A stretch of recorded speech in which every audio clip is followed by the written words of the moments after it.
lá.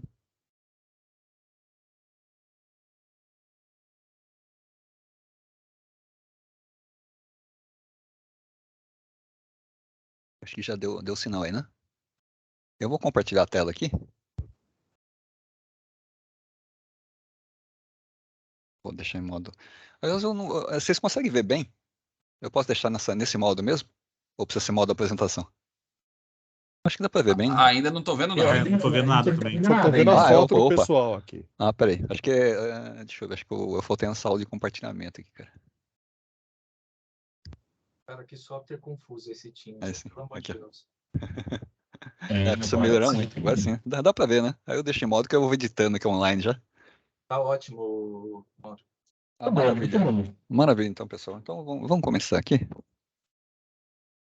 Antes de entrar propriamente no assunto, pessoal, eu gostaria só de fazer um agradecimento especial ao Adriano, que foi a pessoa que realmente fez a mobilização, né, para que a coisa acontecesse. Porque imagina só, né? Acho que todos nós temos aí escassez de tempo, a gente está sendo sempre cobrado por entregas, né? E eu lembro até que no passado, né, Júlio? A gente sempre pensou assim, a gente precisa fazer encontros, assim, desses técnicos, né, de difusão e nivelamento com mais frequência, mas pode ver que dificilmente a gente consegue, né? Então, se fosse assim, usar seguir os passos normais, cara, eu acho que isso aqui não aconteceria, né? Isso realmente for depender das prioridades e coisa assim, né? É alguma coisa muito perto do que aconteceu lá na época do home office, né? Tá certo? Porque se não tivesse aquele caso excepcional da Covid, provavelmente a gente estaria até hoje, né, discutindo as regras, né? Do que valeria, que não valeria no home office, não sei o quê, né? Mas teve a Covid, saímos e aconteceu, né? Então aqui acho que foi mais alguma coisa parecida também, né, nesse sentido, né? Tá certo? Então o fato do Adriano ter ido atrás, né? Feita essa mobilização e marcado a data, acho que já isso aí foi um passo enorme para a gente sair assim dessas patinadas, vamos dizer assim, né? Tá certo? E o negócio que a gente tem que sempre estar atento é sempre realmente buscar o investimento, tá certo? Porque se a gente investe, a gente tem esperança de retorno, né? E aí, para investir nunca é tarde, tá certo? É que nem aquela história lá de plantar uma árvore, né? Você tem duas grandes datas para você plantar uma árvore, né? As duas maiores datas, né? A primeira era 20 anos atrás, né?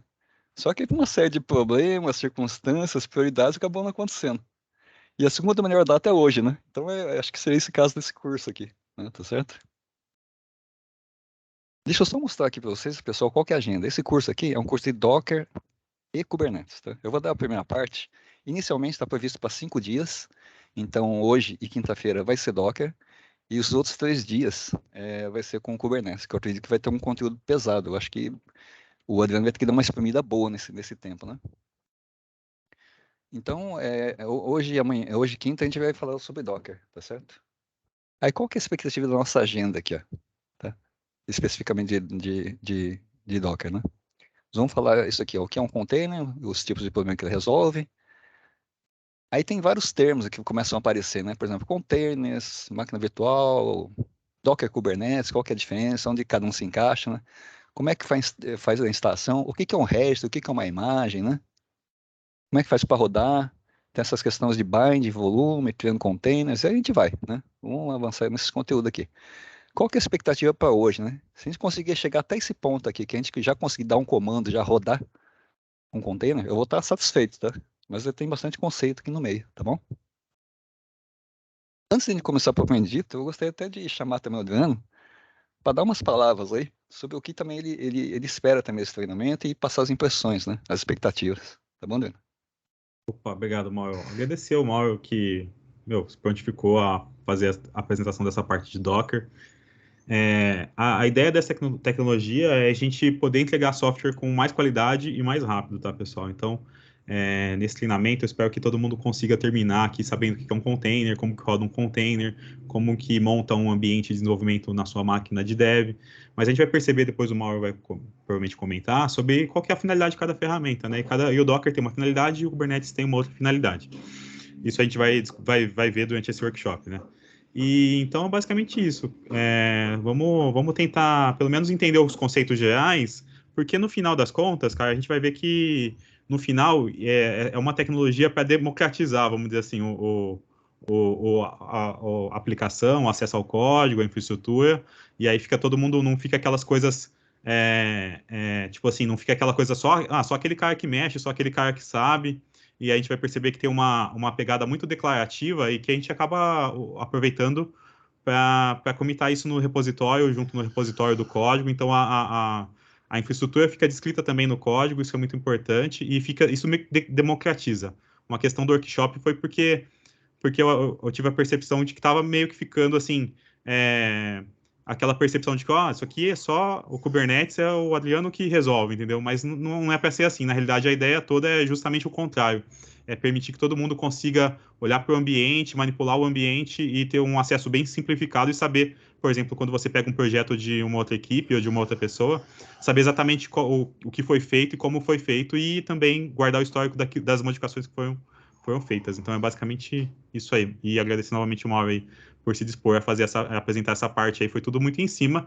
E o Mauro, como sempre, tecnologia tem a ver um pouco com credibilidade também, né? Não adianta ser uma baita de uma ferramenta se a equipe não acredita. E eu acho que para ter pego assim essa tecnologia, ter vingado mesmo a questão do Docker, Kubernetes, foi muito por conta do Mauro ter abraçado também a ideia e ter ajudado como um todo, assim, toda essa questão da credibilidade que veio de poder implementar, de ver como que é uma situação viável, só foi possível por conta do trabalho do Mauro. Então, só tenho a agradecer aí, Mauro, e deixar você continuar aí. Obrigado aí pelas palavras. Acho que é um trabalho de todos, né? E o que vai ser, né, para o pessoal nesses dias aí? Vai ser uma troca de experiências, tá? Eu vi que bastante gente está mexendo já com algumas experiências com Docker, com Kubernetes, né? Então, acho que tem muita coisa que cada um de nós vai poder trazer, né? Que a ideia é justamente isso, né? Passar, assim, o conjunto de informações que a gente já tem, o pouco que a gente tem, na verdade, né? Para facilitar a caminhada, tá? Fazer esse compartilhamento de conhecimento e aplanar o caminho, né, para quem quiser continuar os estudos. Então, acho que essa é a ideia, né? Te mostrar todos os problemas que nós passamos, superamos, né? E para vocês não passarem e irem mais rápido, tá certo? Então, vamos lá. Primeira coisa, assim, o que é um container? Que tipo de problema que ele resolve, né? Como é que surgiu essa história aí, né? Então, o que ele é, cara? É uma abstração que representa um único processo rodando de forma isolada. PID1.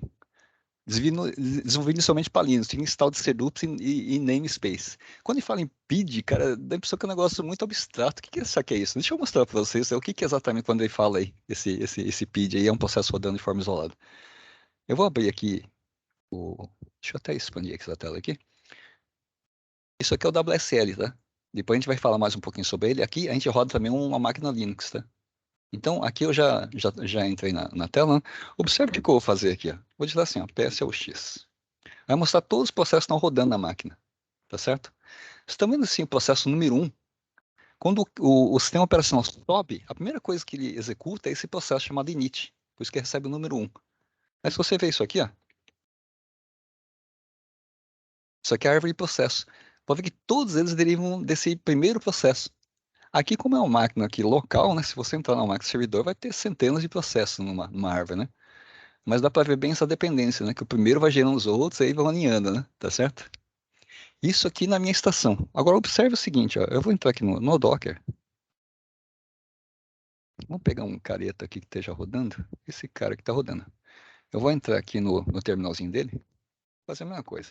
PSOX. Deixa eu ver se aqui tem PS. Foi? Não, só o PSX. Tá vendo que ele também roda aqui? No caso, como ele está rodando container Nginx, tá vendo que ele é o processo número 1? Então é isso que a gente está falando naquela transparência, né? Que é um processo que roda na máquina e ele acha, esse cara Nginx, acha que ele é o dono da máquina, né? Tá certo? Só que o container cria essa ilusão dele ter essa máquina virtual, entre aspas, né? Mas aí mais para frente ele vai conceituar qual que é a diferença principal de uma VM para um container, tá? Tem umas diferençazinhas. Deixa eu voltar para cá. E essas tecnologias, pessoal, já são antigas, tá? Então, desde 2000 já tinha esse tal de LXC, que é o LXC, que é o Linux Container, que já fornecia uma infraestrutura, né? Que eles chamam de Setups Namespace, né? E aí, em 2013, ele disponibilizou essa API, tá certo? Esse carinha aqui, Solomon Hykes, que foi o cara que juntou todas essas tecnologias que já existiam, né? E empacotou num produto que, vamos dizer assim, que tornou fácil a utilização dessa tecnologia. E ele foi disponibilizado em open source a partir de março de 2013. Olha que interessante, né?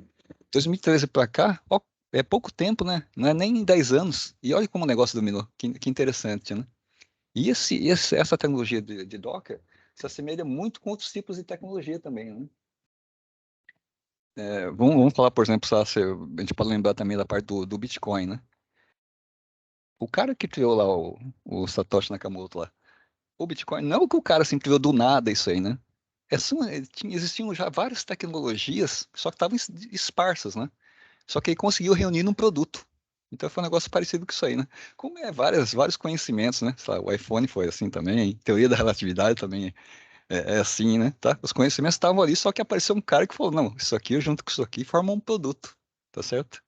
E aí deu origem aí ao Docker, né? Então ficou open source a partir de março de 2013. E a partir de 2015, aí teve isso aqui, Open Container Initiative, que é justamente essa forma deles padronizarem, né? Toda essa tecnologia aí. Que termos mais que costumam aparecer, né? No jargão, vamos dizer assim, desse mundo. A gente vai, com frequência, encontrar esse termo, ó, imagem, container, container registry, Docker Desktop. Inicialmente, eu lembro, quando eu comecei a estudar isso aqui, né, eu lembro que dava uma maior confusão, né? Para mim era tudo igual, imagem e container. E como eu tinha esse conceito das coisas serem, vamos dizer assim, similares ou sinônimas, isso aí dava uma confusão danada, porque eu não conseguia entender o que cada comando fazia, né? Isso aqui é distinto, tá, gente? A gente já vai ter a oportunidade de ver qual que é a diferença de um para outro. Tanto é que quando você entra aqui, ó, e aqui até ele faz uma distinção, né? Entre containers e images, né? Ou imagens, né? Tá certo? Mas a gente vai chegar lá. Tipo, o próximo. E aí, onde é que eu utilizo o Docker, né? Como ferramenta de desenvolvimento. Olha que interessante, ó. Eu consigo empacotar todos os assets e configurações em uma imagem de forma documentada. Como é que é o formato tradicional de a gente fazer um deploy, né, de sistemas, né? A gente pega todos os assets lá, né, os binários, arquivos de configurações, esse pacotão todo, mais a instrução a gente passa para o pessoal da infraestrutura, né? Aí o cara tem que ler e tem que proceder uma série de comandos, né? Então isso aqui é muito assim suscetível a erros, tá certo? A partir do momento que eu conseguisse empacotar isso aqui, e aí com o comando padronizado eu fizesse o deploy, esse é o ideal, né? Então é isso que o Docker se propõe a fazer, tá? Você consegue criar um ambiente de desenvolvimento, né? No caso pode ser banco de dados, ó, partindo de um mesmo ambiente inicial e com um único comando. O que acontece quando a gente começa a fazer um desenvolvimento, por exemplo, na minha estação, ou então, sei lá, o Hamilton vai fazer um desenvolvimento na estação dele, né? Cada um de nós tem um conjunto diferente de aplicativos que estão instalados, né? Tá certo? Então a gente não parte de uma mesma base. Por isso que começa a dar esse tipo de atritos, né? Tipo, na minha máquina funciona, na dele não funciona, tá certo? E aí com o Docker não, quando você passa a usar uma imagem, você parte de um mesmo ambiente e com um único comando. A gente vai ter a oportunidade de exercitar esse tipo de coisa. Por exemplo, a gente consegue também fazer testes de aplicativos, né? Por exemplo, no ambiente da escola de contas, lá roda o Joomla. Hoje acho que é PHP 4, 5, eu não sei exatamente o que que é. E a gente precisa fazer um update, tá? E lá no ambiente, roda assim, ambiente de homologação e desenvolvimento e produção tudo junto, tá? Quem que tem coragem de ir lá e meter um PHP 6 lá, né? Para fazer teste, né? Corre risco de parar tudo. E usando o Docker, não, tá certo? Eu consigo lá subir uma versão 4, versão 5, sem que isso crie uma interferência, né? Interferência por via reflexa, né? Isso que é interessante. Exatamente o que está aqui, ó. Evita interferência reflexa, né? Com outros componentes da estação. E o mais importante, toda vez que instala qualquer coisa na máquina, é um parto, né? Porque você vai desinstalar, nunca fica totalmente, assim, 100% a máquina. Sempre fica alguma sujeira, né? Alguns resquícios de instalações anteriores. Então, para quem, assim, está fazendo teste, isso aqui é muito ruim. Porque cada vez mais o seu ambiente a tendência é que ele vá se deteriorando, tá certo? Um outro ponto também, essa parte aqui que o Adriano vai explorar bem aí na parte do Kubernetes, a parte de CI/CD, né? Continuous Integration, Continuous Delivery, que é buildar as imagens, tá? A gente vai ter a oportunidade de fazer, assim, um teste prático de como é que faz isso aqui, um teste prático. Fazer o push, que é enviar para um repositório. Tá vendo? Aqui entra também outra palavrinha mágica, registry, tá? A gente vai ter a oportunidade de entender certinho como é que funciona. E como plataforma, né? Tá certo? que a gente já tem hoje coisa rodando, né? Por exemplo, o caso do BCPF e o Proxy Reverse, tá? E hoje já está, embora assim, começou assim como um teste, agora já está em plena produção, tá? Tem muita coisa que depende dele já. Por exemplo, a biblioteca. A biblioteca tem uma parte que chama repositório, inclusive, tá? Tem uma partezinha assim da biblioteca que precisa ter um acesso externo. Então isso é feito pelo proxy reverso. Uma requisição chega no computador, identifica que é da escola de contas e já redireciona aqui para dentro. Isso que é interessante. Viu, pessoal? Se alguém tiver alguma dúvida, alguma colocação, fica à vontade, tá bom? Pode falar, hein? Sem problemas, tá? Vamos falar agora um pouquinho, então, realmente, o que é container versus máquinas virtuais, né? Que bicho é esse aí, né? Aqui, as máquinas virtuais, então, elas fazem uma abstração do hardware, enquanto o container, olha que interessante, ele abstrai o SO. A gente vai ver depois numa imagem, vai ficar claro o que quer dizer isso aí. Ele cria uma camada própria de um ambiente isolado. Ó, num container, o processo acredita que está sozinho, né? Que é esse caso aqui, né? Que a gente estava aqui, ó, né? O processo está rodando e acha que está sozinho aqui, né? Que ele é o dono da máquina, né? Da mesma forma que numa máquina virtual, né, você tem lá o hypervisor, né? Que ilude o SO convidado, fazendo pensar que ele seja o dono do hardware, né? E no container, você faz a virtualização de ambiente em vez de máquina, né? Opa.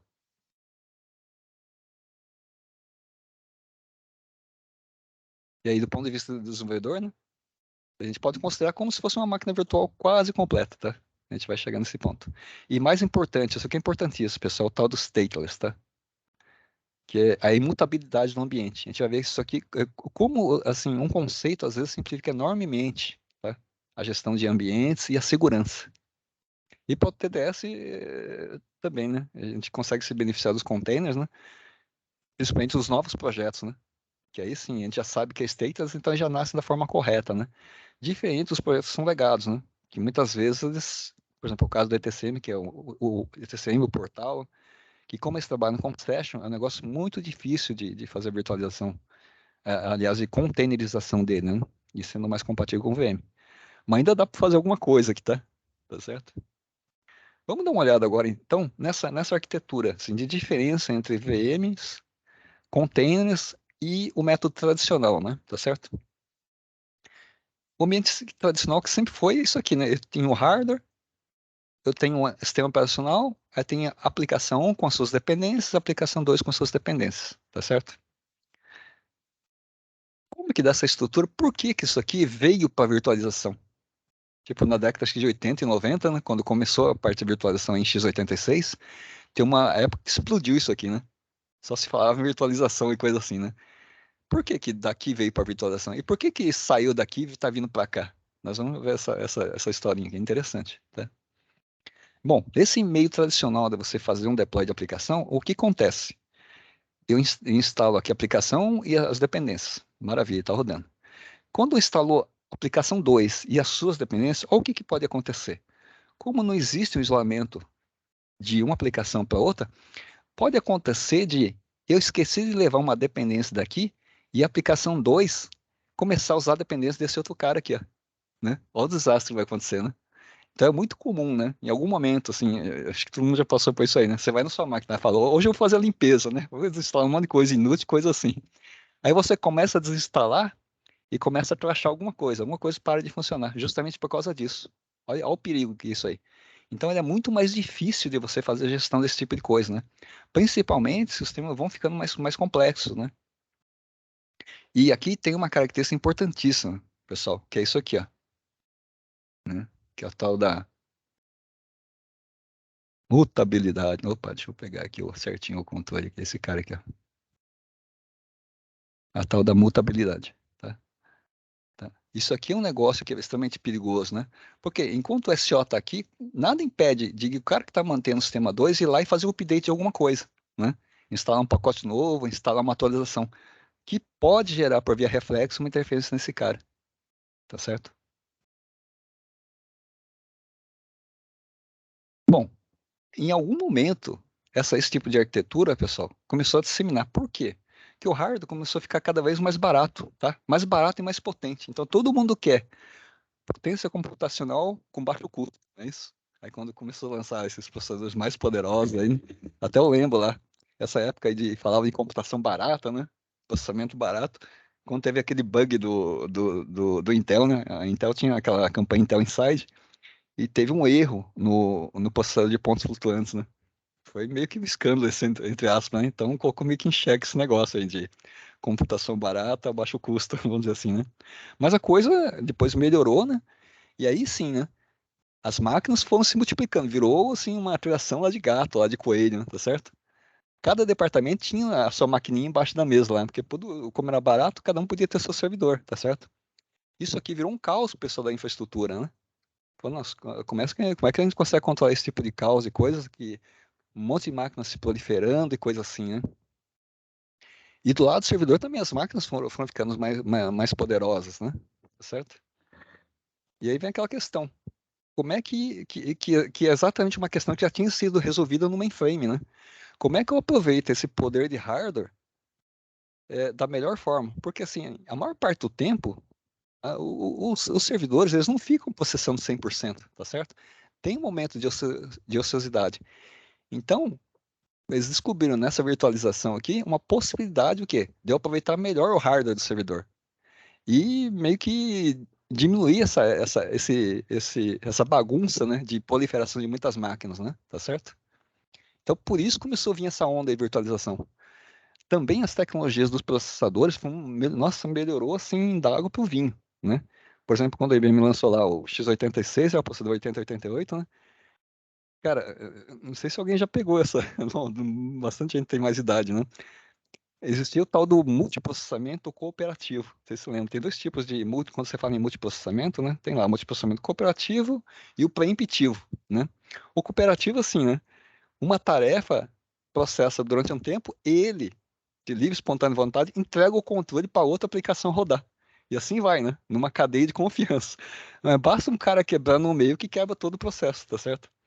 Então, o hardware foi melhorando, né? Aí surgiu o tal do processamento preemptivo a partir do 386. Nesse preemptivo, não. Você não resolve nada, né? Quem vai delineando o tempo de processamento é o schedulador do sistema operacional. Você fala, ó, você tem 5 milissegundos para processar. Deu tempo, acabou, não acabou, cara, passa o controle para a próxima tarefa. E assim vai, né? Tá? Então isso aí melhorou muito a segurança. A partir do 386 a gente começa a falar em computação realmente séria, né? Para x86. E aí, nossa, isso aqui também realmente avançou demais, né? Tá certo? Inclusive aqui, né, pessoal, aqui ele tem muitas vantagens nesse tipo de coisa. Qual que é as vantagens? Ó, melhor isolamento das aplicações e uma tecnologia bem difundida, né? Se a gente for pensar, tem bem mais vantagem, né? Se a gente assim, for pensar, né? O que mais? Vocês lembram alguma outra vantagem de ter, o fato de eu ter virtualização de máquina?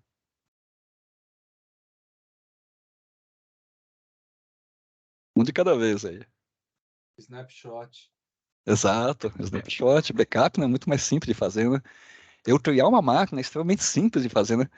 É assim, é muito mais barato eu criar uma máquina do que ir lá e comprar um hardware, concorda? Né? O que mais? Por exemplo, eu tenho sistemas legados, imagina só, tecnologia assim nossa, se fala de processador, né? A Intel lança dois por ano, duas gerações por ano, lá para você ver como que é o negócio. E o que acontece? As aplicações, curiosamente, não andam na mesma velocidade, né? Tá certo? Então, eu tenho várias aplicações que por exemplo, não rodam em hardware moderno, né? E com virtualização, como ele cria uma máquina uniforme, com uma padronização, eu consigo fazer com que uma aplicação rode em hardware moderno, né?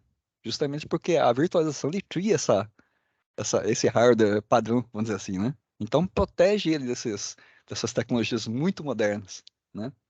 E é muito mais barato, obviamente, eu ter do que eu ter uma máquina física. E outra coisa interessante, ó. Imagina só, por exemplo, no caso do Kubernetes, por exemplo, se eu quiser fazer um teste, né? O mínimo que eu precisaria para fazer um teste assim, decente é ter uma máquina que seja lá o master e dois workers, né? Já são três computadores. Se você tentar fazer isso aí em casa, sem VM, né? Ia ser um caos, né? Você teria que comprar três computadores, né? E com a VM facilita muito. Quer dizer, tem muitas vantagens nesse tipo de organização, né? E aí também, se a gente fosse entrar em VM, né? Tem vários tipos, né? Só por curiosidade aí, é cultura geral, né? Esse tipo daqui de virtualização que eu tenho hardware, em cima tem um SO, em cima dele o hypervisor, por exemplo, no caso do Windows 10, né? Que eu tenho Hyper-V aqui, E aí eu tenho todos os SOs REST. Isso aqui é o que chama de virtualização de tipo 2, tá? Tá certo? É o que está aqui, inclusive. O tipo 1, eu dispenso isso daqui, esse SO. Então, o hypervisor vem direto no hardware, né? Que é o que chama de bare metal, né? Que é o que o VMware faz, tá? O VMware dos servidores é assim, tá? Não tem um SO aqui. O SO fica só em cima, tá certo? Por outro lado, também tem desvantagem, né? Quando eu falo em virtualização, ó, o tamanho da imagem, né? Quando eu estou falando por exemplo, eu tô aqui, nesse caso eu tenho 3 SOs. Cada imagem, a gente está falando na casa dos gigas, tá? Então, é um negócio, né? Meio que, né? Bem grande. Outra coisa, num SO, quando você instala, não tem muita opção, né? Você instala também redundância dos assets, né? Né? Por exemplo, tem muita coisa que está vindo no SO que a sua aplicação específica não é necessário, né? Então é um desperdício de recurso, né? E isso, como ele é muito grande, né? Tem coisas necessárias, isso aqui afeta a escalabilidade, né? Se eu tentar criar outra máquina, é outro consumo de disco, de memória, né? Né? E tudo mais, né? Processos que estão rodando que, às vezes, para minha aplicação, embora seja importante para outros, às vezes para minha aplicação não agrega nada, tá certo? Aí, com base nesse peso, então, você tem problema de escalabilidade. O boot, né, do SO é muito maior, consumo de recursos, né? E o negócio também que continua com o mesmo problema, é o tal da mutabilidade. Isso aqui, inclusive, a gente já sofre nesse tipo de problema no nosso ambiente, né? Por exemplo, a gente está rodando aqui. Daqui a pouco o Windows manda um update para a gente, né? Assim, a gente é meio assim, né? É feito update, mas a gente a gente na verdade não testa, é meio que na mão de Deus, né? Acreditar que o update vai dar certo e não vai quebrar as aplicações, né? Tá certo? O outro problema também, né? As instalações que são feitas, as instalações subsequentes que são feitas aqui no ambiente, né? Alguém vem aqui e instala outra coisa no ambiente, né? Alteração nas configurações, né? De repente, por exemplo, o que que a gente tem de problemas? Até que o Rodrigo está fazendo uma mudança. Esse sistema da biblioteca, eu acho que ele está compartilhado com outro sistema nosso, que acho que é do portal ou da intranet, uma coisa assim, tá? É um grande risco, né? Por quê? A pessoa que vai mexer, que está fazendo a manutenção da biblioteca, está preocupada em dar prioridade ao sistema dele, né? Então ele vai instalar toda a infraestrutura, todos os recursos para melhorar o sistema dele. Só que qual que é o efeito nos outros sistemas que estão juntos, né? Tanto é que o Rodrigo está até tirando, vai deixar isolado isso aí, né? Então é outra preocupação, né? Tá certo? E isso aí, né? Possível interferência com os aplicativos instalados. Quer dizer, essa parte então, de mutabilidade é um negócio vendo que é importante considerar, tá certo? E aí nós vamos aí para a fase 2 dos containers, né? Bom, como a virtualização é um negócio muito bom, nós vimos aqui pelas vantagens, né? Isso aqui também começou a se multiplicar, né? Tá certo? É muito mais fácil eu criar máquina. Se antes estava ruim com máquina física, agora está pior ainda com virtualização, né? Vai que a gente pega, por exemplo, um Adriano da vida, né? O cara vai lá, pede 5 máquinas para um cluster, né? Não é isso, Adriano? Desculpa, é isso mesmo. Então ele é um culpado, cara, de estar gerando esse tipo de problema aqui, tá certo? Porque é muito fácil você provisionar um equipamento, né? Uma infraestrutura desse tipo. E aí, isso aqui também chegou num ponto que o pessoal fala, não, mas espera aí, cara. O que que diferencia isso aqui disso aqui, né? Vamos pegar o nosso caso, por exemplo. Ó. Cada um de nós recebeu uma máquina nova, Windows 10, não é isso? Agora, qual que é a diferença da minha máquina para a máquina do Guinho, do Zezinho e do Luizinho, né? Todos eles têm o mesmo hardware e o mesmo SO. Só que cada um vai instalar o quê? Os aplicativos diferentes, vai ter configurações diferentes. Mas daqui para baixo é o mesmo, né? Aí o pessoal pensou, poxa, aqui eu gasto muito recurso, né? Tá certo? Justamente por todas essas vantagens, tamanho, redundância de assets, pacotes desnecessários, coisa assim, né? E se eu fizesse um negócio diferente? Eu fornecesse essa infraestrutura, mas não um SO para cada, eu fornecesse uma camada que fosse uniforme, porque imagina só, o cara que está configurando uma estação está fazendo as configurações daqui para frente, daqui para cima. Ele não mexe no SO. Se eu der para ele um SO read-only, que ele não consegue ter nada, para ele não vai fazer diferença nenhuma, tá certo? Porque o que varia aqui é justamente essas configurações. Então, é nisso que foi pensado o container. Tá? O container tira o SO daqui e coloca nessa camada aqui. Todo o serviço que precisa está aqui. Então, todos compartilham o mesmo. Então, você viu que tá sendo uma evolução? Provavelmente aqui para o container alguma aí, talvez tenha uma outra coisa, né? Não sei, né? Mas aqui dá para ver um caminho lógico, né? Por que foi caminhando de um para outro. Então, é diferente, né? Quando a gente fala em virtualização, a gente está virtualizando a máquina. Aqui não, a gente está virtualizando o ambiente. Então, o que é importante é que para a aplicação que está rodando aqui é ter um ambiente. O que que é isso, né? Eu preciso ter facilidade de criar um processo, destruir, alocar memórias, alocar. Não interessa assim como está sendo feito isso aqui, né? Desde que haja um isolamento, né? Não tem como eu mais vir aqui e interferir com esse cara aqui, né? Tá certo? Porque justamente é isso. Olha a diferença disso aqui para isso aqui, né? Ó, esse passo da virtualização para isso aqui já foi um negócio enorme, né? Por quê? Acabou esse tipo de interferência de uma aplicação na outra, no caso da VM. Já existe o isolamento. E aqui a gente está no nível melhor ainda, tá certo? Porque a gente não está mais mexendo com o SO. A gente provê uma camada uniforme para todo mundo. Então, por isso que o container é muito mais rápido para subir, tá? Porque quando você liga uma máquina para subir, você está subindo o SO, né? Está startando aquele processo init com toda a coisa, a caralhada toda lá. Rede, drivers tem que subir, coisa assim. Aqui não precisa subir nada porque tudo já está subido, né? Já está no ar, tá? Então, ele só precisa vir aqui e ter uma autorização do container para poder acessar os recursos. Só isso. Por isso que ele sobe muito mais rápido e é muito mais fácil criar mais aplicações sem consumir tantos recursos. Então, olha que coisa bacana, né? Então, essa que é a diferença, né? Do tradicional, virtualização e containers. E qual que é a vantagem que a gente foi numerando aqui? Tem várias, né? Mas as principais que a gente conseguiu lembrar aqui, que ele é muito mais eficiente, né? Em que sentido, né? O tamanho, tá certo? Um container, por exemplo, de um Nginx é casa de caça, né? Deixa eu ver aqui, deixa eu mostrar aqui para vocês. Eu tô rodando um Nginx aqui, ó. Imagens. Nginx é um servidor, tá? A gente vai chegar, não precisa se preocupar em falar, em saber. Ó, 22K é um servidor web, tá? Deixa eu ver, ele inclusive tá rodando aqui, ó. Ele tá rodando a porta 3001. Deixa eu entrar aqui, ó. 24K, dá pra imaginar um negócio desse?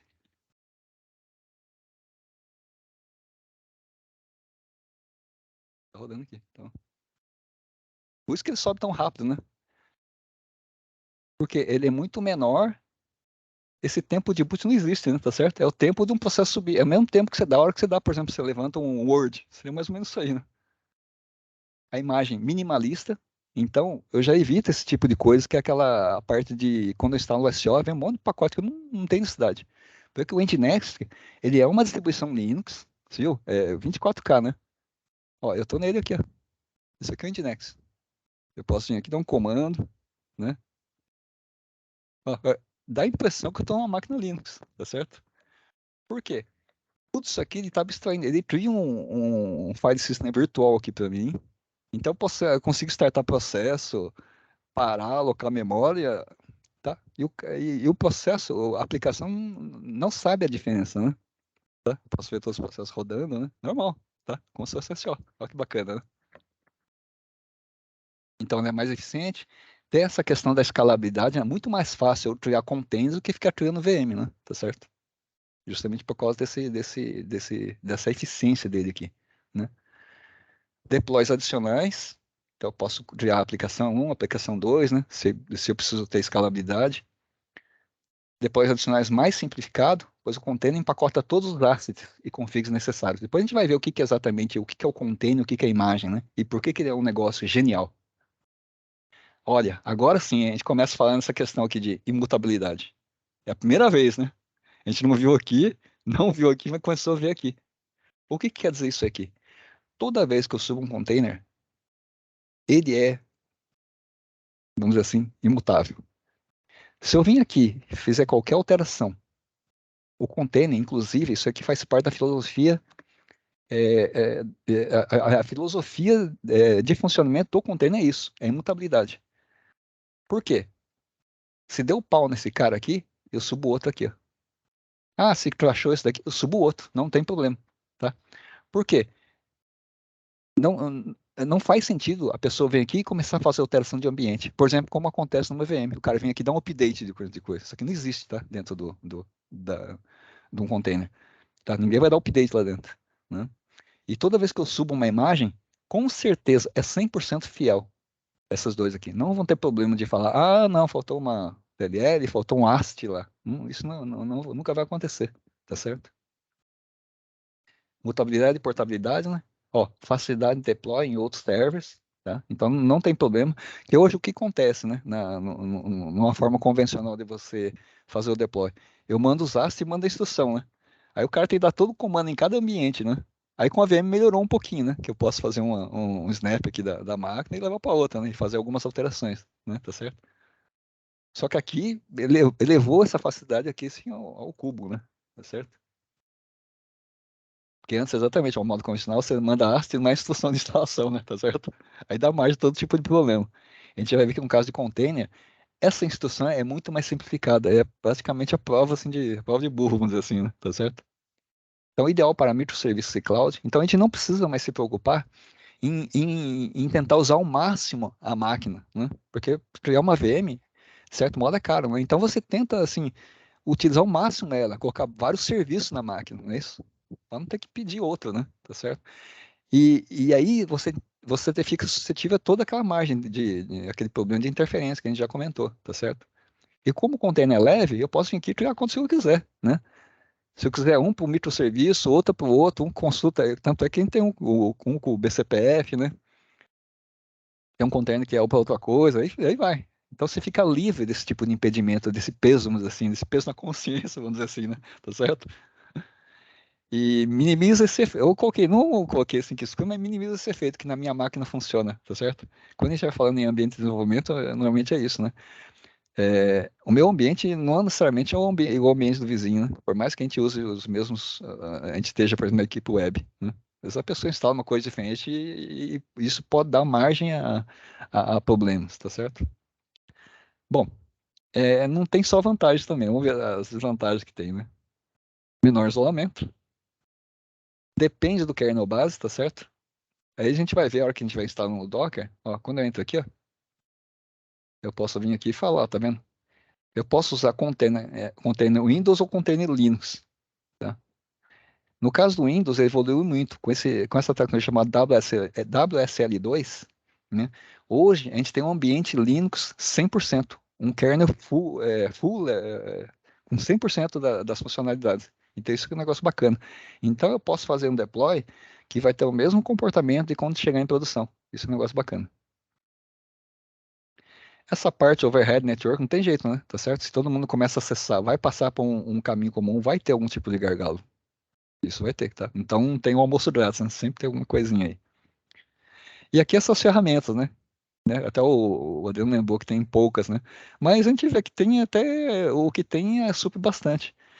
Essa questão do Docker Desktop, a gente vai ver a parte de licenciamento dele, tem uma pegadinha aqui, tá? Mudou uma coisa aqui, gente. A gente eu vou mostrar para vocês, vocês vão entender certinho. Dentro do Visual Studio tem dentro do Visual Code existe uma extensão, tá certo? Se você entra aqui no VS Code, está aqui para cá.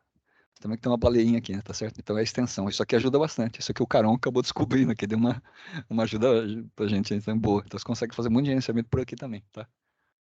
Se você não quiser usar aqui o nosso Docker Desktop, né? A gente vai ver que, assim, isso aqui é um negócio meio perigoso, tá? De ficar usando. Tá? Que mais? Dentro do Visual Studio Code também, tá? Se Deus quiser, vai ter tempo, a gente vai entrar também. Aí tem uma ferramenta muito legal chamada Containers, tá? Dá para fazer o gerenciamento por aqui também. Pessoal, eu tô sentindo que vocês estão muito quietos, hein? Alguma dúvida, alguma coisa assim que acho que faltou esclarecer, que não tá claro? Não, cara, tá muito bom, Tá Mauro. ótimo. Parabéns, hein, Mauro. Legal, Muito cara. bom. Tá? Qualquer coisa pode interromper à vontade, que eu não consigo ver aqui, tá? Então vou me ajudando aí. Se Olha, alguém levantar a mão, a gente fala aí, viu? Fica tranquilo. legal, E legal. todo mundo sabe que é o VS Code, né? Todo mundo sabe, né? Sim, É verdade, eu falei, mas desculpa aí, viu, Zé? Que o Zé não tá acostumado com às vezes, com o ambiente, né? Visual Studio Code é um editor, tá? Mas depois a gente vai entrar nele, você vai ficar tranquilo, tá? Então, não se atentem tanto a esses detalhes assim, que falam, não, mas nunca vi isso e não vou entender. Não vai ser em nada prejudicado, assim, o entendimento de vocês, tá? Vamos treinar bem o Zé e o Fernando, o bobear, eles vão pular o muro, hein? Exatamente, ó, a gente tá precisando de gente, estamos pegando gente aí. Estamos contratando. É isso aí. Bom, é isso aí, gente. Ó, bom, um negócio que eu tinha comentado com vocês, quando eu comecei a estudar, para mim era tudo igual, só que era sinônimo. E aí Isso aí cria a maior confusão, porque você começa a não entender como é que a tecnologia funciona. Então, vamos esclarecer, vamos já matar no início, né? Qual que é a diferença de imagem e container, tá? Quando a gente falar em Docker, tá? Isso aí vai ser um termo muito comum. Como é que funciona hoje, pessoal, para a gente fazer esse ciclo de desenvolvimento? Olha que interessante, ó. Hoje, do nosso lado da UTDS de desenvolvimento, o que que a gente tem? Tem os fontes que a gente está trabalhando, né? Tem o processo depois, que é o processo de compilação, que é justamente o fonte aqui, inteligível por humanos, né? Você faz a compilação para justamente gerar o código que a máquina vai entender. Então, cada fonte vai gerando o seu asset especificamente, né? Aí existe o processo de build, que é juntar todas essas pecinhas do quebra-cabeça aqui, né? Durante o build. E também vem as dependências, que é bibliotecas, coisas aqui que o sistema depende, tá certo? Tudo isso aqui, gente, junta para formar que daqui o que que a gente faria, né? Pegar isso aqui e jogar aí para um servidor, tá certo? O que que entra na jogada agora? O Docker. Ele vai pegar esses ativos que nós geramos e vai transformar numa imagem, tá certo? Então a imagem é o pacote, tá? Vamos pensar assim, a imagem é o pacote, é o arquivo, tá? É um pacotão. Olha só que interessante, gente. Todas as ferramentas que tem dentro do Docker, o objetivo nosso é sempre chegar nesse ponto que é gerar imagem. A partir do momento que nós geramos a imagem, vira uma commodity. Por que que eu estou falando isso? Commodity, assim, é batata. Batata não tem marca, tá certo? Batata é igual. Então, não importa se a imagem gerada é de um sistema WPF, ASP.NET, ASP.NET MVC, ASP.NET Classic, React, Next.js. Tudo é commodity. É uma batata, que é um pacote. Tá? Ou seja, é o desenvolvedor que sabe como é que vai gerar daqui para trás. Então, isso aqui que é uma das partes mais difíceis de a gente chegar. Justamente porque depende de cada implementação. Tá certo? Aí depende do conhecimento específico. A partir do momento que nós geramos, chegamos nesse ponto de ter a imagem, pronto, facilita. Agora, qualquer um consegue vir aqui e fazer um deploy disso aqui, colocar em produção. Qualquer um. Tá? E o comando vai ser bem simples. Vocês vão ficar careca tanto fazendo comando de rodar isso aqui. É bem simples. Então, a inteligência, assim, as dificuldades estaremos daqui para trás. Tá certo? E a partir do momento que eu tenho a imagem, o que que eu posso fazer com essa imagem aqui? Eu posso aplicar num container. Estão vendo a diferença da imagem para o container? A imagem, o que que é? É um arquivo. O container é um processo, é ele rodando. É como se aqui fosse a classe e aqui fosse o objeto. Tá? Eu instancio essa imagem aqui. Do mesmo jeito que eu estou rodando um container, eu posso pegar a imagem e rodar em múltiplos containers. Tá? Numa escalabilidade, por exemplo, eu posso ter 10 disso aqui. E rapidamente. Aí vocês vão ter a oportunidade de ver, nesse curso tão aguardado de Kubernetes, que aqui é mais fácil ainda. Tá? Aqui é declarativo. Eu simplesmente mudo uma linha. Eu falo assim, ó, em vez de 3, eu quero 10 agora. O próprio sistema se encarrega de levantar as 10 cópias disso aqui, ó, desses 10 processos. É um negócio bonito de ver, tá? E se o processo cai também, ele consegue ir lá, vamos supor que eu programei, assim, é sempre assim, a situação corrente e a situação desejada. Desejada é 5. Agora só tem 4, porque deu trash num dos containers lá. Ele automaticamente sobe outro. Tá? É o auto-healing. Tá? A gente vai ter a oportunidade de exercitar esse tipo de coisa. A gente matando com o container, o pod, como eles chamam lá, né? E ver ele subir, renascer assim, automaticamente. Parece mágica, né? Aí qual que assim, a principal característica? Tendo a imagem, eu posso vir aqui e publicar diretamente no Docker. Tá? Com o container é um pouquinho diferente. A gente vai ver que a gente vai usar um negócio chamado repositório. Tá vendo? Outro termo que comumente costuma aparecer. Tá? Imagem, container e o Docker Repository. Docker Repository é um local que grava uma coleção de uma biblioteca de imagens, tá? Tudo que você quiser. Por exemplo, essa imagem que está rodando aqui na máquina, por exemplo, esse Nginx aqui, ó, veio lá de um repositório, de um registro, tá? Que a gente chama, né? Que é um registro de imagens, tá? Então lá tem todo tipo. A gente vai ter a oportunidade de ver também. E se eu quiser baixar um SQL Server? Né? Hoje, para a gente instalar um SQL Server na máquina, é meio assim, não é tão simples, tá certo? Você tem que baixar a imagem, instalar, fazer toda uma configuração, né? Aqui com o Docker você vê como sobe rapidinho. Isso aí. A gente vai ter a oportunidade de ver e abrir também lá no Management Console e abrir uma instância. Vai ser interessante. Tá? Qual que é o processo de tradução dessa imagem? Ela sobe para o repositório e fica lá. Né? Aí no Kubernetes é diferente do Docker. Do Docker a gente precisa dar um comando aqui, vários comandos, né? De instalar, porque a gente instala, a gente roda realmente. Você vê que a gente vai dar um comando run para rodar essa imagem aqui e transformar em um container, né? No Kubernetes não. Kubernetes é tudo declarativo, tá certo? A gente meio que monta assim uma planta, um blueprint lá, né? E fala para ele, ó, é isso aqui que tá valendo. Então ele vai ler a planta e ele mesmo vai lá e vai baixar a imagem. A gente não vai dar comando de ficar baixando a imagem, tá? Diferente do Docker, tá? Aqui o negócio já tá num nível assim de sofisticação muito mais elevado, tá? Então esse aqui vai ser o ápice do negócio, tá? Mas aqui também, muita coisa que a gente vai fazer, vai ser bom que a gente vai entender o que que essa tecnologia está por trás. Bom, agora esclarecemos então o que que é imagem, repositório, Kubernetes, Docker, onde cada um se encaixa, né? Como é que a gente chega aqui na imagem? E aí, o que que o Docker, como é que ele funciona? Inclusive, eu até coloquei o container, que ele é um ambiente de execução para as imagens. É exatamente isso, né? É como se aqui fosse a classe, em que está só a instrução, nada aconteceu, e a partir do momento que eu instancio, eu crio um objeto, que é ele rodando em memória, ocupando memória, então que é o container, tá? Bom, no nosso curso aqui, especificamente, a gente vai estar falando de Docker, né? O que que ele tem de componentes importantes? Ele tem a parte subjacente, que é esse Docker Engine, tá? Que é a inteligência do negócio. Tem a API, tá? E por essa API a gente vai conseguir dar os comandos, que é o Command Language Interface, tá? Então, porque a gente vai dar os comandos, nessa API, ele vai acessar a engine do Docker e vai fazer tudo que a gente precisa. Subir container, apagar, subir imagem, apagar, tá? Então vai ser nesse esquema aqui. Então, daqui para frente a gente só vai falar em comandos, tá certo? Então, é assim que ele funciona. Dá no comando, eles comunicam com a API, e a partir da API eles comunicam com a engine. Então esse é o diagraminha que a gente vai estar trabalhando. Vamos aqui avançar. Instalação do Docker. Então vamos tentar agora para uma parte prática, pessoal. Como é que eu instalo, né? O que eu preciso ter de alguns pré-requisitos? Se você entrar na máquina de vocês, dá uma olhada aí. Chama o gerenciador de tarefas, vai lá na abinha desempenho, verifica se isso aqui está habilitado. Virtualização, isso aqui é importantíssimo. Inclusive, isso aqui é um case, é o seguinte, ó. O Zé disponibilizou pra gente uma máquina virtual lá, né? E teve um belo dia que parou, né, de rodar o Docker. Aí nós entramos por aqui, tava desabilitado. Aí você tinha que entrar. Se fosse uma máquina física, você tem que entrar na BIOS, tá? Isso aqui não tem como habilitar por fora, você tem que entrar na BIOS e habilitar. Provavelmente vocês vai estar habilitado, mas só por segurança, dá uma olhadinha se isso aqui tá certinho. E lá dentro também dos recursos do Windows, precisa estar ativado isso aqui, ó. Essa parte de containers, tá?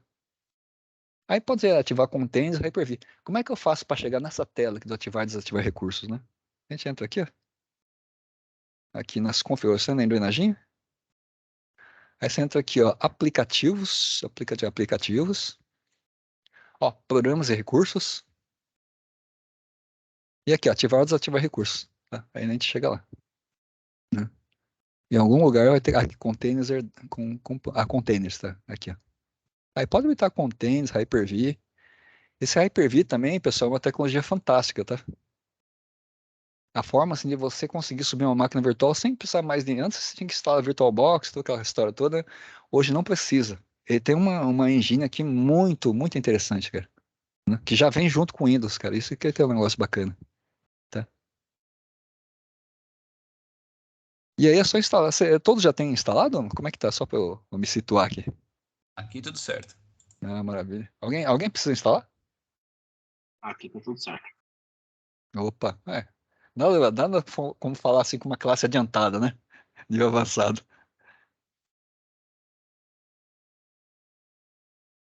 Um negócio interessante aqui que é meio. Ô, Morão, Pode falar. container, Hyper-V, mais alguma coisa ou não? Oi? Containers, Hyper-V, tem mais alguma coisa que precisa estar Ah, habilitado? eu habilito um monte de coisa aqui, cara. Tudo que tem a ver com virtualização, assim, eu vou deixando, cara. Vamos entrar aqui. A gente faz aqui um pente fino. Para desativar recurso, então vamos lá. Vamos andando aqui. E nada. Containers, então, né? Hyper-V aqui pode vir, habilitar tudo aqui dentro. Tem as duas, né? Que mais? Vamos descendo aqui.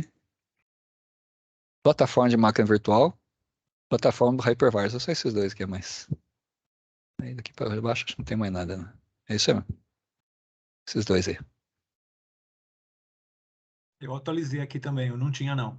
Ah, legal, é bom. Eu tô vendo aqui na minha, não tem não, é que eu tô tentando dar uns alt tab aqui, cara, peraí, deixa eu só marcar rapidinho aqui, Ah, não, vai, tranquilo. mas só cai, vai, pode continuar aí. Ah, tá. Eu acho que o WSL já habilitava essas coisas aí na instalação. Ah, tá, Mauel. entendi. Ah, legal, Na legal. instalação do WSL. Opa, já que você falou em WSL, cara, vamos aproveitar então, vamos dar uma olhada aí, gente. Vamos fazer o seguinte teste aí. Ó, inclusive, essa parte que o Adriano lembrou bem, ó. Quem quiser instalar o Windows Terminal, pode vir nisso aqui, ó. Tá? Eu já mostro pra vocês como é que instala, porque ele é meio chatinho assim, né? Assim, a ideia é o seguinte, ó. Se vocês estão usando a máquina do tribunal, o ideal o que que você fazer, né? É você fazer isso aqui, ó. Eu venho aqui para o Microsoft Store, venho aqui, Windows, opa, Windows Terminal.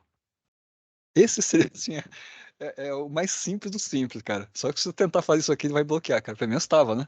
Ó. Ah, aqui no caso já está instalado. Deixa eu pegar outra coisa aqui. Vamos ver se eles já corrigiram esse negócio Não, aí. no tribunal não vai. Não vai, né? PowerShell. Nossa, cara, eu não tiver que dar uma volta sem poder dar um instalar. Ele fala que instala, não vai dar pau, né? Ah, tá vendo?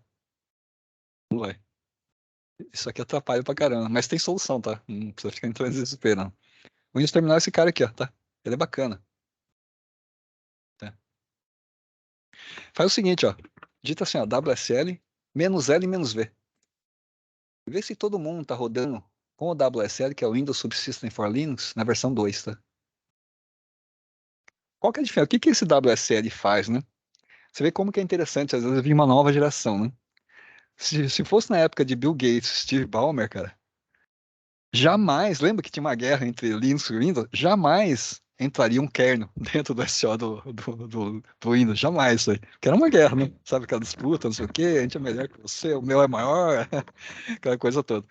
Mudou a direção, cara, melhorou muita coisa, né? E qual, o que trouxe desse WSL? O WSL é o seguinte, né? Ele tenta trazer as funcionalidades do Linux para dentro do Windows, de modo que você tenha um ambiente de desenvolvimento. Porque o que os caras perceberam, né? Imagina só, o que é mais frequente eu ter, servidor Linux ou servidor Windows? Servidor Linux, né? Aí o que os caras fizeram? Lançaram um SQL Server que roda no Linux, né? E assim, como o ambiente de desenvolvimento, o destino, cara, a maior parte vai rodar em Linux, cara. Nada assim melhor do que você é, promover o seu sistema operacional, no caso a Microsoft, promover o Windows 10 como ambiente de desenvolvimento padrão. Só que para fazer isso, eles tinham que dar suporte a Linux. Cara, eles fizeram um negócio muito inteligente. Começou com o WSL1, né? Só que qual que é a ideia do WSL1, né? Deixa eu até voltar aqui na transparência aqui. Né? Eles tinham aqui, você tem o hard e tem o SO, né? Aqui está o kernel do Windows. Então, toda vez que você tinha um processo, uma aplicação Linux rodando, a aplicação Linux fazia o pedido, por exemplo, de um recurso para o kernel. O que eles faziam? Eles pegavam essa requisição, faziam uma tradução e devolviam, tá certo? De modo que a aplicação achava que estava conversando com um kernel Linux, na verdade, mas é um kernel Windows fazendo essa tradução, vamos dizer assim. Só que o que os caras perceberam? O kernel do Linux é um negócio extremamente complexo, como é o kernel do Windows também. Hoje acho que não tem nenhum cara que domina 100% o kernel de nenhum dos dois SOs, porque o negócio é altamente complexo. Eles descobriram, cara, que era um trabalho insano. Por quê? São milhares de desenvolvedores trabalhando no kernel do Linux. Sempre tem coisa nova, né? Imagina só você ficar fazendo essa tradução de chamada de SO. É insano. Aí chegaram à conclusão que é um trabalho assim que não vale a pena. Aí o que eles fizeram? Colocaram um kernel puro, 100% funcional, do Linux. Porque o Linux é open source, né? Então o que a Microsoft fez? Pegou esse projeto, deu uma personalizada. Tanto é que esse kernel Linux para o Windows é open source, tá? Você pode ir lá e ver lá como é que eles estão fazendo, estão desenvolvendo.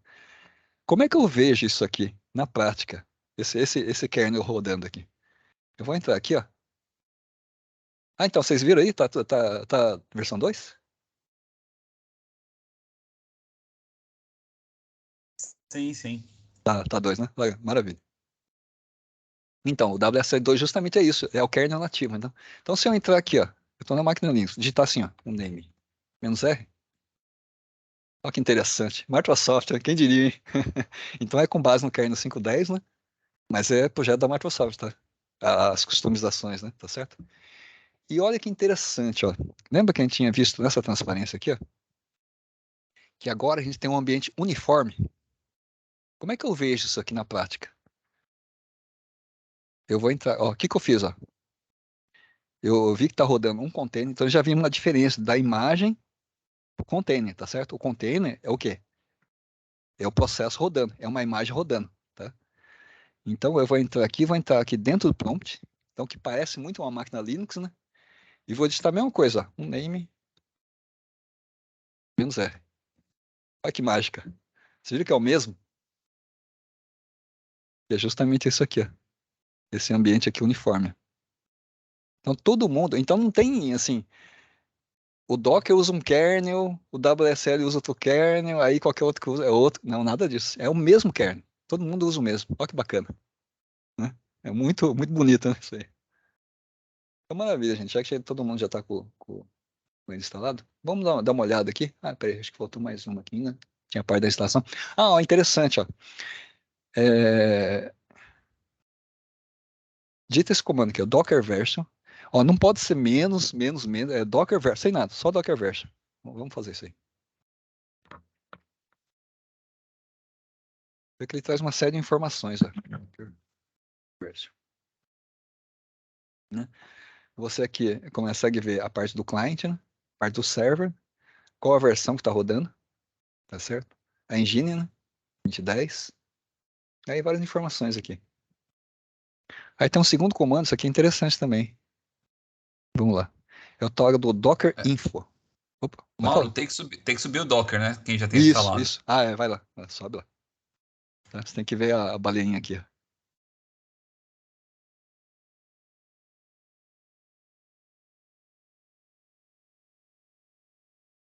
Ah, tá um update. Eu vi que tá com uma exclamaçãozinha lá. Legal. Então é Docker Info, tá? Então vamos lá. Docker Info. Isso aqui também é interessante, ó. O que ele mostra de... A gente vai subindo aqui, ó. Né? Tem essas coisas aqui, né? Compose, não sei o quê, não sei o quê. Mas aqui, ó, tá vendo? Quantos containers estão rodando na máquina? Ó, eu tenho 4, né? 4 estão rodando, 0 pausado, 0 stop. Tudo isso aqui, pessoal, não se preocupe, a gente vai ver certinho. O que que é isso? O que que é running? O que que é pause? O que que é stopped? O que que é image? Né? Onde é que eu vejo isso aqui? Né? Por quê? Como toda interação nossa vai ser por aqui, ó, tá? Então, via command line interface, a gente vai poder ver exatamente todos esses parâmetros, tá?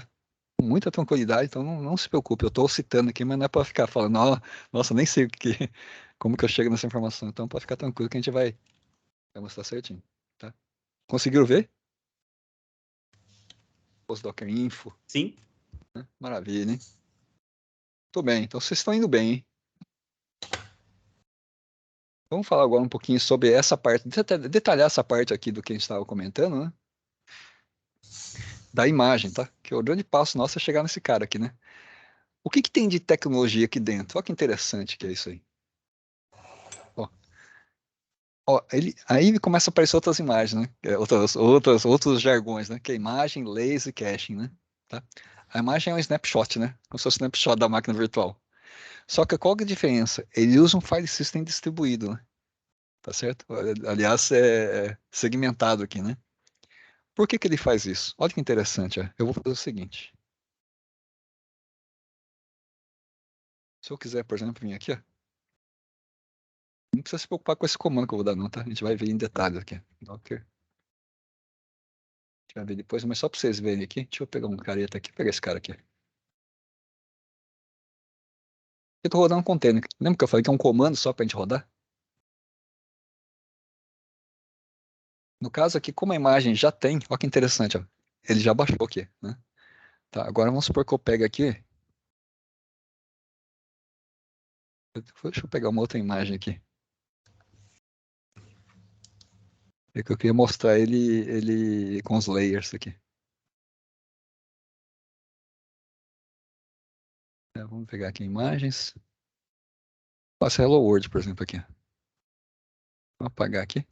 Inclusive, vocês podem até fazer aqui, ó. É uma das atividades que está lá para frente, mas já pode fazer aqui.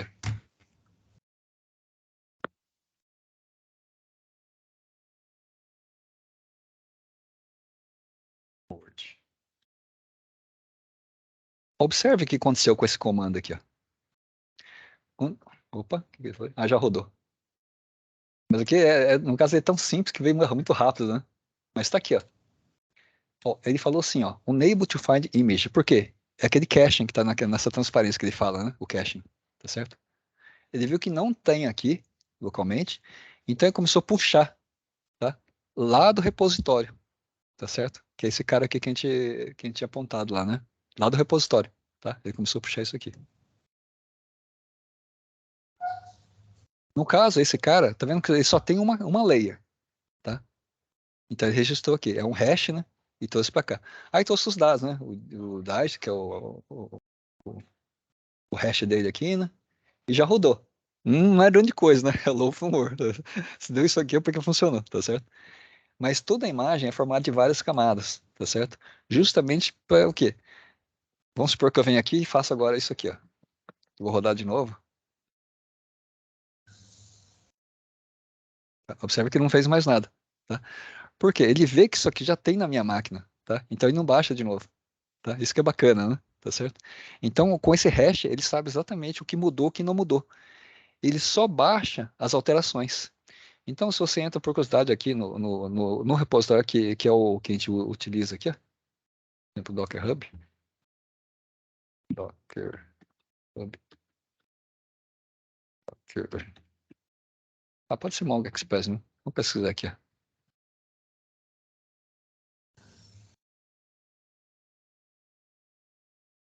Meu painel, vamos sabe?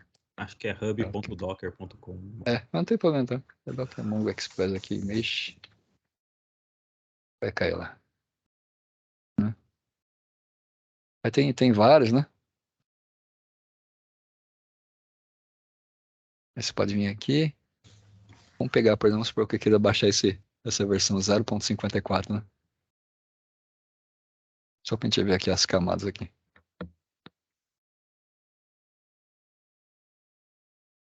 Docker Run.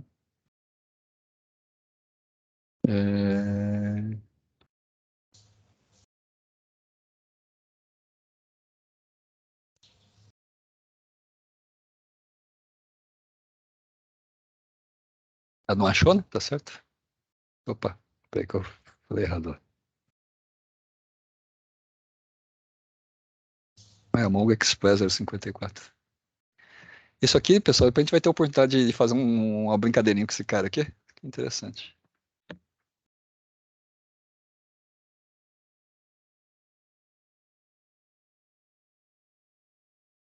Olha, tá vendo? Ele já detectou, tá vendo? Ele separa em camadas, né? Então ele verificou que algumas já existiam e só baixou as novas, porque eu já tenho esse aqui instalado em outra versão. Então que bacana. Então ele tem uma otimização. E aí, olha que uma coisa fantástica que acontece. Vamos supor que eu tenho uma imagem. Deixa eu entrar aqui. Por exemplo, aqui, ó, sei lá, eu estou rodando Nginx aqui, né? Se eu rodar ele, por exemplo, para rodar um outro microserviço em outra porta, eu não preciso me preocupar. No caso aqui ele é pequeno, né? Mas vamos pegar o MySQL então, que é 400 MB. Eu preciso subir duas instâncias de um MySQL. Ele não vai ocupar 800 MB, tá? Por quê? Ele usa esse conceito aqui, com base nesse hash da deduplicação, tá? Então esse é um negócio bacana, tá? Então ele não gasta muito mais espaço na máquina, tá certo? Não tem problema, só queria ver se esse efeito aqui. Muito bem, vamos voltar aqui.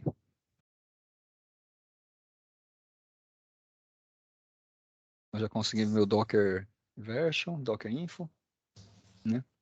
Aqui a gente já comentou o WSL, né? Tá? Então que ele é um ambiente de desenvolvimento, inclusive, aí depois a gente pode até pensar, né, Adriano, fazer um próximo evento aí, cara, que é justamente a gente fazer o desenvolvimento diretamente nativo, cara, até no próprio no container também, né, cara, fazer algumas brincadeiras nesse tipo aí, tá? Porque você consegue abrir o Visual Studio dentro de uma máquina Linux, cara. né? E fazer o desenvolvimento lá dentro, mesmo estando em Windows. Isso que é interessante, né? Tá certo? Tá? E aí a gente tá comentando aí por que usar WSL. Vocês viram lá, né? Que o kernel que eu uso num prompt daqui, ou se eu tô rodando, se eu tô rodando os containers, é o mesmo, tá? É o mesmo kernel. É tudo com base nesse WSL. Tá? Então não tem redundância de coisa, de binários e coisa assim na máquina, né? E aí surgiu aquela versão 1, então, que era a versão que eles faziam uma tradução, né? Vocês viram que eu trabalho, inclusive tá aqui, ó. Então, o Adriano complementou aqui, né? Que ele fazia traduzir as chamadas do SO, né? Aí veio o WC2, aí sim, eles meteram, acabaram com essa brincadeira aí, aí sim colocou um kernel completo lá dentro, né? E aí aumentou a velocidade enormemente, né? Porque imagina só, é mesmo que fosse uma velocidade de uma VM ali, tá? E aí é um negócio interessante, ó. Como é que eu vejo? Antigamente eu conseguia ver os processos do Docker rodando. Por exemplo, se vocês rodaram aquele comando lá, o WSL, opa, WSL -L-G, se você subir o Docker, você tem duas máquinas rodando, né? O Docker Desktop e esse Desktop Data. Tá? É isso aqui que gerencia todo o serviço do Docker, tá? São essas duas máquinas aqui. Tá? Só que elas, se a gente entrar, deixa eu ver se eu tenho aqui a ferramenta aqui, acho que eu não tenho aqui, né? Deixa eu ver aqui, deixa eu ver se eu habilitei aqui. Hyper-V. Agenciador Hyper-V. Depois, se sobrar tempo, a gente pode entrar e ver como é que tiver uma VM. Muito simples criar aqui, tá? Se você entrar aqui e for, mas cadê essas máquinas aqui, né? Tá vendo? Não roda, assim, como se fosse uma máquina virtual normal, como era antes, tá? Inclusive, antes ainda do surgir o Docker, tinha um negócio, como é que chamava lá? Eu sei que ele rodava até uma máquina, acho que numa máquina, como é que chama? VirtualBox antes, nas primeiras versões do Docker, tá? Mas ele roda aqui, num processo apartado, tá? É no Hyper-V também, só que não aparece aqui, tá bom? Então vamos continuar aqui. Vai ser bacana, né? O WSL2, né? Então roda nativo, imagem, base de qualquer distro Linux que você pode rodar nele. Isso que é legal. Mauro, posso fazer Oi? um comentário nesse Opa! slide? Desculpa te interromper. Não, vai lá.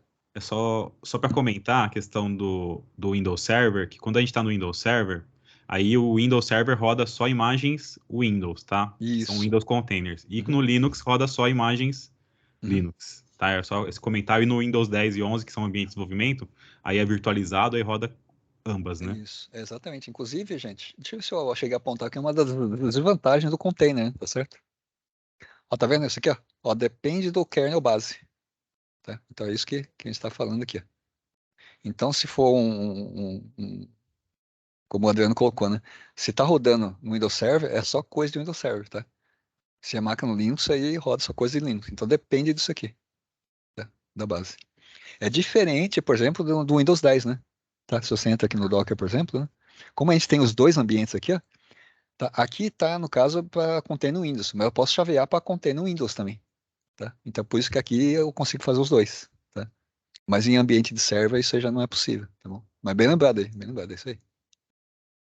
Aí, no caso, no ambiente de, por exemplo, quando tem a gente tem um container Linux, um container, uma imagem Windows, né, uma imagem Linux, e aí teria que ter dois servers, um de Linux e um de É isso aí. Windows.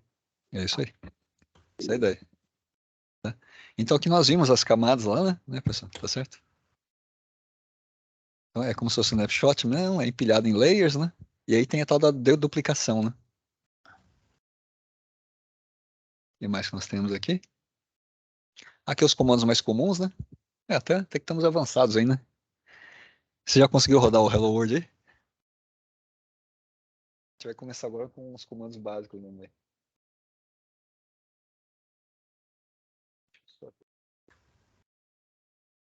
Aí se quem quiser rodar um negócio um pouquinho mais sofisticado aqui, gente, uma dicasinha aqui, ó. Vou passar aqui, ó. Eles fizeram uma adaptação aqui, ó. Você pode rodar esse container. Roda aí pra vocês verem o efeito aqui, ó. Ó, o Docker Run, Docker. Era pra ser uma baleia aqui, tá? Aí os caras mudaram já. Aí você coloca calcei, a vaca diz aqui e qualquer mensagem, né? Aí você tá nem entrando. Vai aparecer isso aqui, ó. Ah, não deixa de ser, né? Um negócio voltado em animal, só que agora virou uma. Calcei, né? Na verdade, adaptaram pra baleia mesmo, que é o símbolo do Docker, né? Tá? Curiosidade apenas aí. Se vocês quiserem rodar aí, pode ir. Quais são os comandos mais comuns que nós temos aqui? Por exemplo, negócio que eu acho que vamos deixar para falar mais para frente. Deixa eu só ver, mas acho que é importante a gente comentar já nesse ponto aqui. Deixa eu comentar um negócio com vocês, pessoal. Lembra quem estava comentando assim sobre as ferramentas? Por exemplo, no caso, quem está rodando o Docker Desktop, né? Ele tem uma restrição de licença aqui. Provavelmente isso aqui vai estar um slide mais para frente, mas acho que é interessante a gente já abordar esse ponto aqui, né? Como é uma parte mais conceitual, né? Se a gente entrar aqui, ó, nessa página aqui, desculpa, eu fechei aqui, mas não tem problema.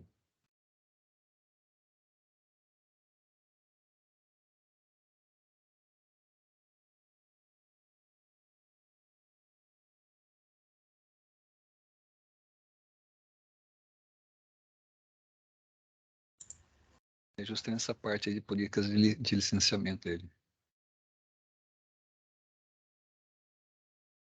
Isso eu cheguei a colocar aqui.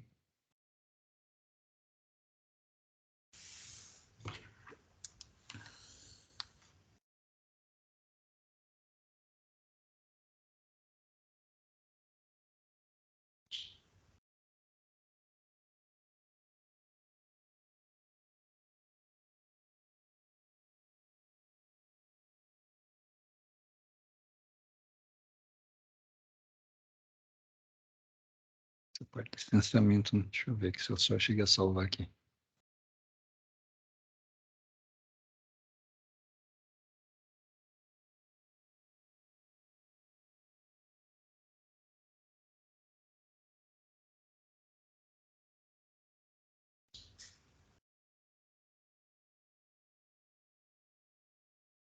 Vamos ver assim, Docker.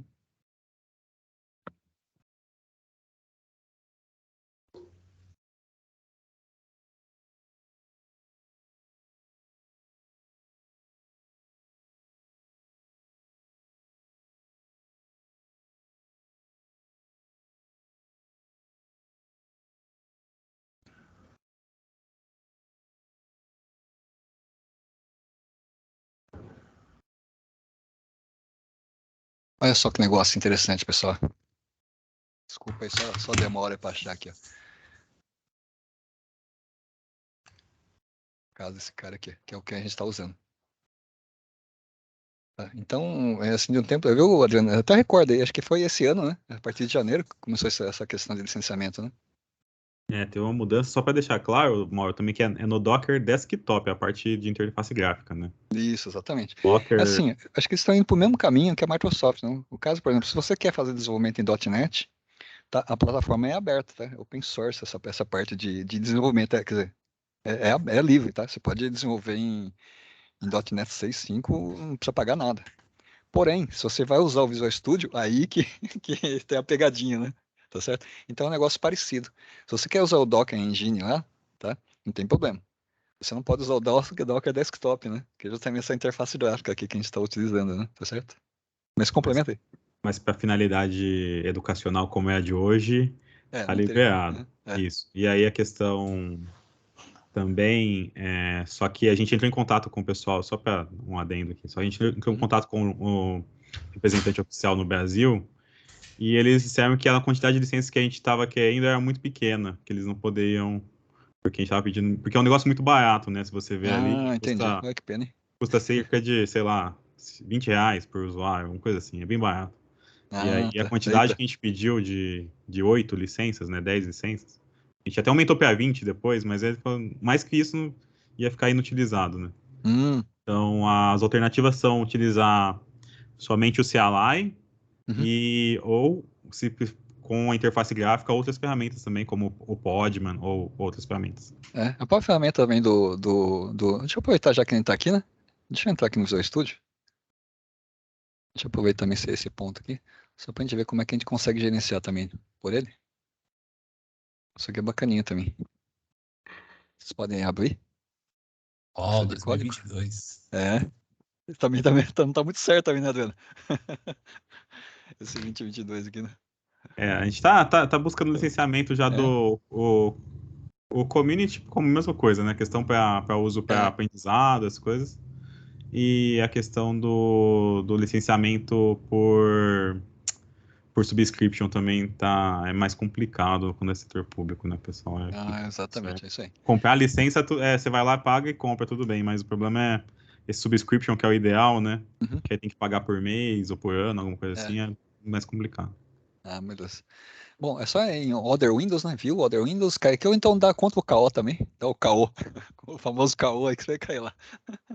Tá, e vai mostrar todos os containers rodando, olha que maravilha, né? Também, acho que, não sei se viu, Adriano, se tem alguma diferença assim, de que coisa que você não conseguia fazer aqui, né? Tá? Mas eu consegui ver certinho ó, o Nginx rodando aqui, né? Outra questão também é que Volumes, né? a parte, enfim, a parte que a gente usa o Docker mesmo como ferramenta fica mais inserida dentro do pipeline, né? Que ele vai buildar a imagem, enfim, a gente vai ver depois isso na parte de Kubernetes, e pipelines, mas é tipo o Docker mesmo, você rodar alguma coisa aí no Docker, não tem, geralmente para subir um ambiente de desenvolvimento, alguma coisa assim, aí você pode fazer pelo CLI, mas o rodar mesmo as aplicações, aí roda só com a versão de CLI que não tem essa questão do licenciamento, né? Quando a gente está no servidor, realmente lá no servidor em produção, é só CLI, não tem licenciamento porque é open source. E questão também no Windows Server, também já vem incluído na licença do Windows Server a partir de 2016, então também tá tranquilo. É só essa questão do desktop aí na máquina de dev que tá essa questão de como usar a parte da interface gráfica. Mas a gente vai ver aqui, pessoal, inclusive a partir de agora já, a gente tá nessa parte dos comandos básicos aqui, né? Que a gente consegue fazer tudo aqui, né? Tá? Tem esse exemplo aqui que o Adriano passou também. Vamos rodar ele aqui. Ele faz um. Desculpa, Oi? cara, eu não tô querendo interromper, não, mas Não, só para fale, falar não, uma à coisa vontade. que é a questão justamente da anotação do short-lived e long-lived, que é a questão, bem. tipo, que tem containers que são como se fosse uma aplicação mesmo em geral, né, que fica lá rodando o tempo todo, né, o loop infinito lá, né, e esses short-lived, só para falar que eles têm uma finalidade também, que é, tipo assim, geralmente você tem um pipeline de ETL, machine learning, uma tarefa schedulada, ele roda, termina e encerra, entendeu? Como esse que você mostrou aí. O Hello World também, ele entra e sai, né? Processa e sai. Então isso que é bacana Exato. também, né? Não precisa ser grandes coisas assim, né? Pra ser rodado em container. Pode ser um negócio pequeno também e bacana. Então vamos aproveitar que a gente tá aqui, né? Vamos ver os comandos principais, né, pessoal? Eu vou sempre comparando aqui pra gente poder ilustrar, né? Tá certo? Se eu quiser, por exemplo, ver os containers rodando, como é que eu faço? Eu tenho quatro runners aqui, né? Quatro rodando. Como é que eu faço? Docker, tudo assim, tudo começa com Docker alguma coisa, né? Pode dar um PS aqui. Só PS ou LS também, depende do gol do freguês, né? Não sei se tem diferença aqui. Também é a mesma coisa, tá? Docker, que é diferente, ó. Porque você tem que fazer assim, ó. Container. É mais verboso, hein? Tá? Mas no final, o resultado é o mesmo, né? Então acho que isso aqui tá mais fácil. Tá? O que que ele tá mostrando pra gente que é importante, ó? Vamos se atentar a alguns detalhes. O ID do container, tá? Qual a imagem que tá rodando? Há quanto tempo ele foi criado? O status, né? No caso, eles estão running, tá? Qual porta ele está atendendo? Isso aqui é um negócio importante, tá certo? E o name. Vocês vão que quando eu quero me referenciar ao container, eu posso tanto me referenciar como name ou como o container ID, tá? Então eu posso fazer assim, ó. Container. Um outro comando aqui. Opa. Docker. Por exemplo, vamos supor que eu quero pegar um detalhe dele, né? Docker inspect. Aqui, eu posso fazer uma inspeção com mais detalhada, eu posso informar ou o container ID. No caso, eu não preciso digitar tudo, não, pessoal. Eu vi que só tem um que começa com 9, então eu posso vir aqui e digitar 9. Ó. Tá? Ele vai pegar certinho o container, tá? Mostrou certinho o detalhe lá, né, dele. Tá? Entry point. Observe um negócio interessante, isso aqui é um negócio bacana. Tá vendo que ele está retornando JSON? Isso aqui é um JSON válido, tá? Se é um JSON, caso você precise fazer algum trabalho, alguma coisa de extração de algum dado, né? Eu posso ver as redes que ele estava utilizando, né? No caso, ó, tá vendo? A imagem é o Nginx demo aqui que tá usando. Deixa eu mostrar um negócio interessante aqui, ó. Às vezes, muitas vezes a gente está interessado em pegar só uma informação. Isso aqui mostrou uma pancada de coisa, né?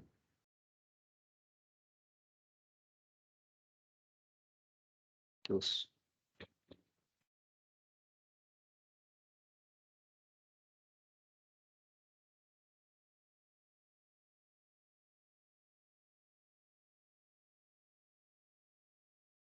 Tô achando onde é que tá isso aqui.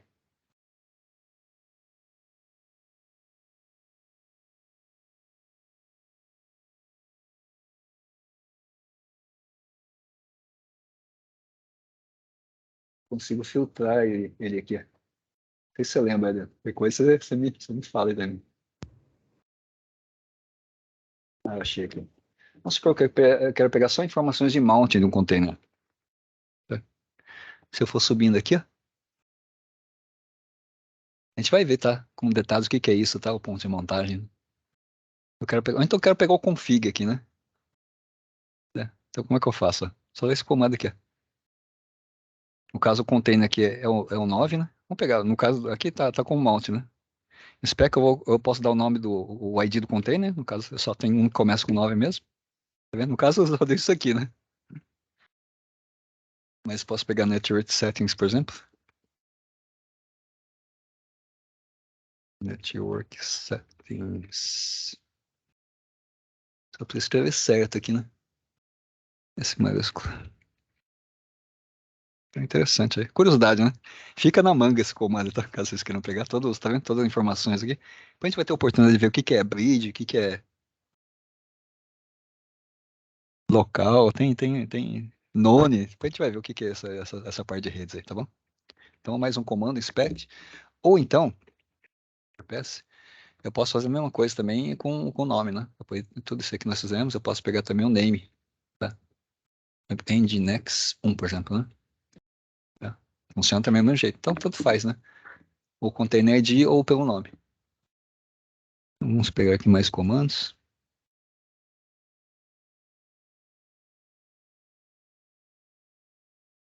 Eu vi os containers rodando, né? Agora, observe assim que a hora que eu entro por aqui, eu consigo ver também os containers que estão parados. Como é que eu faço para pegar isso aqui, né? Tá vendo? No caso tem bem mais, né? Tá vendo? Os rodando só tem aqueles 4 mesmo, esses três de cima, né? Essa tem mais, né? E tem esse cara aqui, ó. Tá? Então são 4. E para ver todos, é só fazer isso aqui, ó. Docker ps -a. Porque o PS sozinho, ele mostra os containers que estão running, né? Tá certo? E aí o "-a mostra os dois, o running e o stopped, né? Tá? Então ele mostra aqui. Tá? É isso, tá vendo? Os parados são esses caras aqui, ó. Tá certo? Interessante, ó. PS "-a, né? Vocês viram que em algum momento eu fiz esse comando aqui, ó. Eu tava aqui no desktop, eu tava nesse Nginx aqui, né? Ou vamos pegar o Nginx 1, né? Eu vim aqui e entrei no container, né? Tá certo? Eu posso vir aqui e dar uns comandos, né? Tá certo? Por exemplo, esse Nginx 1 aqui, ó. Cadê? Ó, ele tá na porta 3001, né? Tá certo? Só entrar aqui então. Aqui a gente já pode fechar, nós já vimos o caso da subscription aqui. Eu posso dar um localhost 3001. Tava dando essa brincadeirinha aqui, né? Mas tranquilamente eu posso vir aqui, ó. Basta que ele serve esse cara aqui, ó. Onde está essa página, né? User shared Nginx.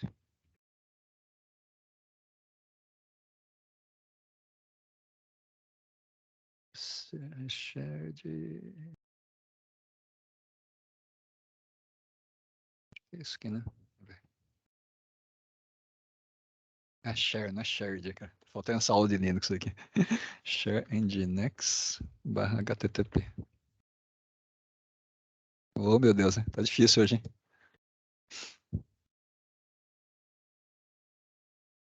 Nginx. Também faltando essa aula de escrita. Ou assim, HTTP. Ou não? HTML. Oh, meu Deus, hein? HTML, velho. Tá, é isso aqui, né? Tá essa página. Eu posso vir aqui, ó? Dar um echo teste. index.html. Aí se eu vier aqui para cá, aí estragou a brincadeira, né? Tá certo? E como é que eu faço para entrar no container usando o comando? Tá? Então eu entrei aqui no tal do Nginx 1, né? Certo?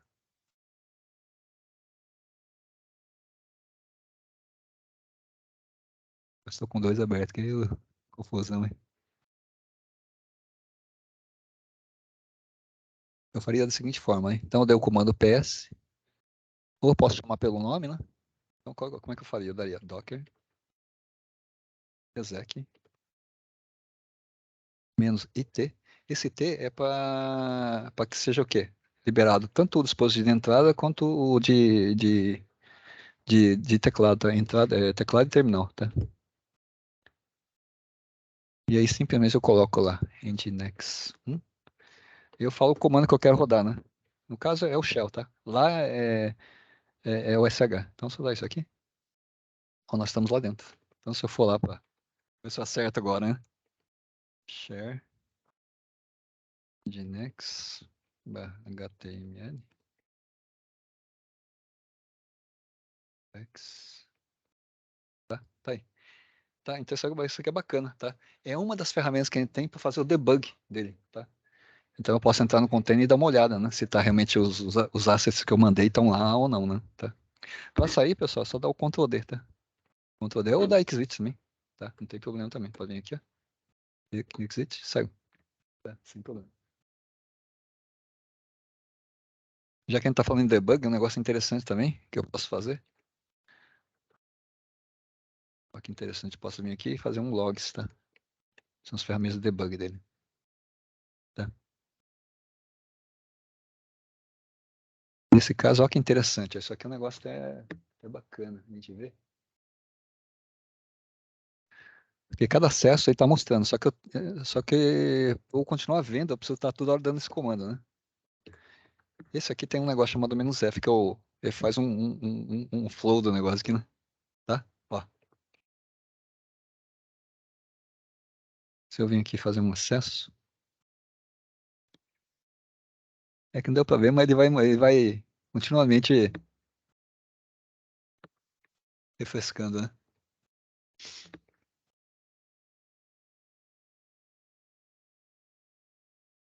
Bom, o que nós estamos fazendo aqui, ó? Docker PS, aqui são os containers que estão no ar. Se eu quiser parar um container, como é que eu faço, né? Então, vamos parar esse primeiro aqui, ó. Né? Eu dou um. Olha só, olha que coisa interessante, ó. Eu poderia fazer o seguinte, ó. Se eu tentar remover um container, tem duas coisas. Primeiro é parar ele, ou então eu quero tirar de memória, né? Docker stop. 9F, por exemplo, ou 9, né? 9F. Parou, né? Ele sempre mostra, tá? O ID dele que foi parado. Para eu poder consultar ele, é o PS-A, certo? E eu tenho que mostrar todos, né? Os running e os stopped, né? A gente vai ver que o 9F agora tá parado, tá? A partir do momento que tá parado, cara, eu consigo remover ele.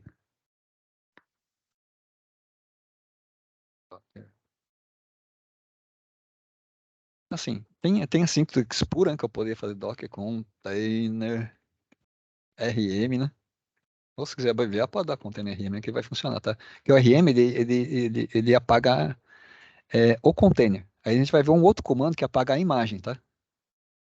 Ou se quiser deixar mais claro, né? Você vai lá, docker container rm. E aí é o 9F ali, né? 9F. Apagou, né? Então, bom, pra ver que ele já sumiu, tá certo? Se eu quiser ver as imagens, imagem ls. Tá? Todas as imagens estão aqui. Então, vamos supor que eu quisesse apagar isso aqui, ó. Esse careta aqui. Tá ocupando 247 MB, né? Mesma coisa, né? Quer dizer, é quase, né? Docker. Seria um RM, né? Mas aí tem um RMI, tá? Que é de imagem, tá? Aí eu posso dar lá, ó. Posso pegar o container ID dele, a imagem ID, que é o 6B. Eu posso dar o começo ao 6B, 6B36, se quiserem. Ó, tá, a imagem está sendo usada, né? Então esse aqui não deixou. Hello World, provavelmente não vai deixar, né? Não vai ter problema.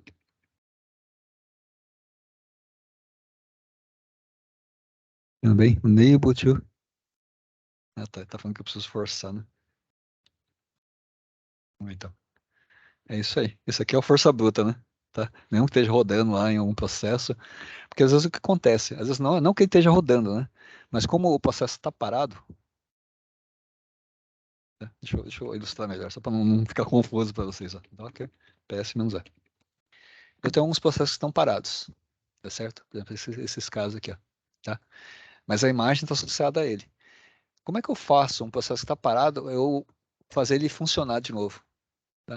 Então vamos pegar esse caso aqui, que é o 0E.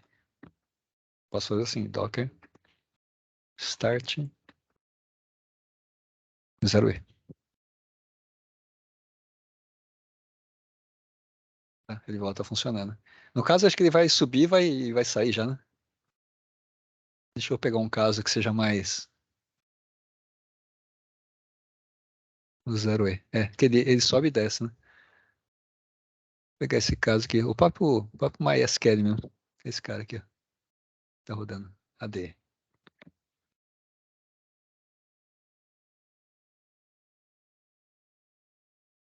Esse cara aqui, né?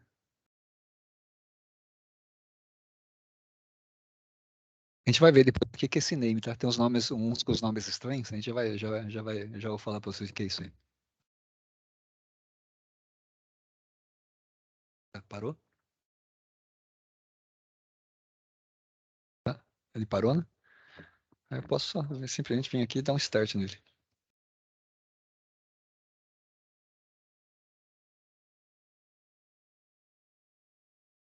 É isso aí, já voltou, tá vendo? Tá tranquilo, né? Então eu consigo rodar um container, parar, stopar, apagar a imagem, tirar ele de memória.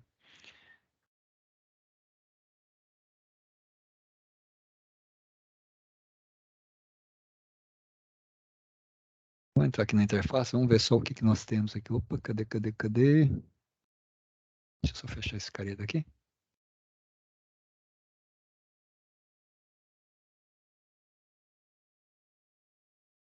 Precisa do RP, não quer fechar. Peraí. Fechou. Muito bom. Vou fazer o seguinte, ó. Vamos supor, por exemplo, no meu caso, eu que tenho vários testes aqui, né? E se eu quisesse apagar tudo, né? O que que eu faço para apagar, né? Eu posso dar aqueles comandos lá, né? Ou se eu quiser vir para a interface, vem aqui e dá um delete, né? Ele apaga tudo, tá? Ele para a imagem e apaga também, tá? Se eu quiser dar esse comando, por exemplo, nesse caso aqui do Nginx 1, por exemplo, eu quero fazer as duas coisas. Eu quero parar e remover numa tacada só, né? Docker rm menos f. Opa, deixa eu só ver quem que era. Ó. Docker ps. No caso, aqui, ó, é o 62, tá? Então, posso fazer um docker rm-f. E olha que interessante, ó. Aqui normalmente eu colocaria um só, né? 62. Se eu quiser pagar mais, eu posso vir aqui e colocar mais coisa. Posso colocar o A, por exemplo, também, se eu quiser, tá? Ele aceita também esse tipo de coisa. Ó, já vai apagar os dois, já sumiu os dois aqui, tá? Se eu der um docker ps, ó, só tem um agora, tá bom? É que aqui, deixa eu colocar mais um aqui. Aí vocês podem perguntar, mas poxa, aí é meio trabalhoso, né? Porque eu tenho que fazer um a um, né? Tem que sair catando ID. Tem uma forma de eu pagar tudo, né? Isso aqui é o tipo do comando perigoso, né? Deixa eu achar aqui para vocês.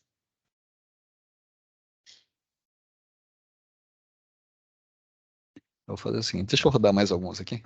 Opa. A gente já vai falar sobre a sintaxe do comando run, né? Só para ter alguns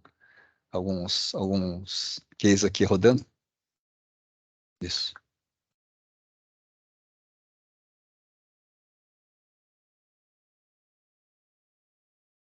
Aí fica de exercício, só que vocês querem apagar, né? Então mais fácil é isso aí, dá um menos F e vai colando aí, né? Deixa eu só achar aqui qual é o comando que faz essa mágica aqui.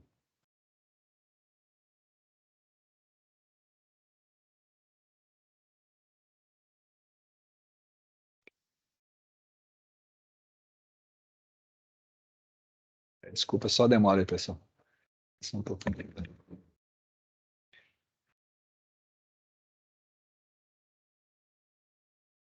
Assim, ó, o que acontece, né? Toda vez que eu dou um docker rm-f, eu preciso dar uma lista, certo? De coisas aqui, né? Lista dos containers que estão rodando. Como é que eu faço para pegar essa lista, né? Porque já seria meio caminho andado, né?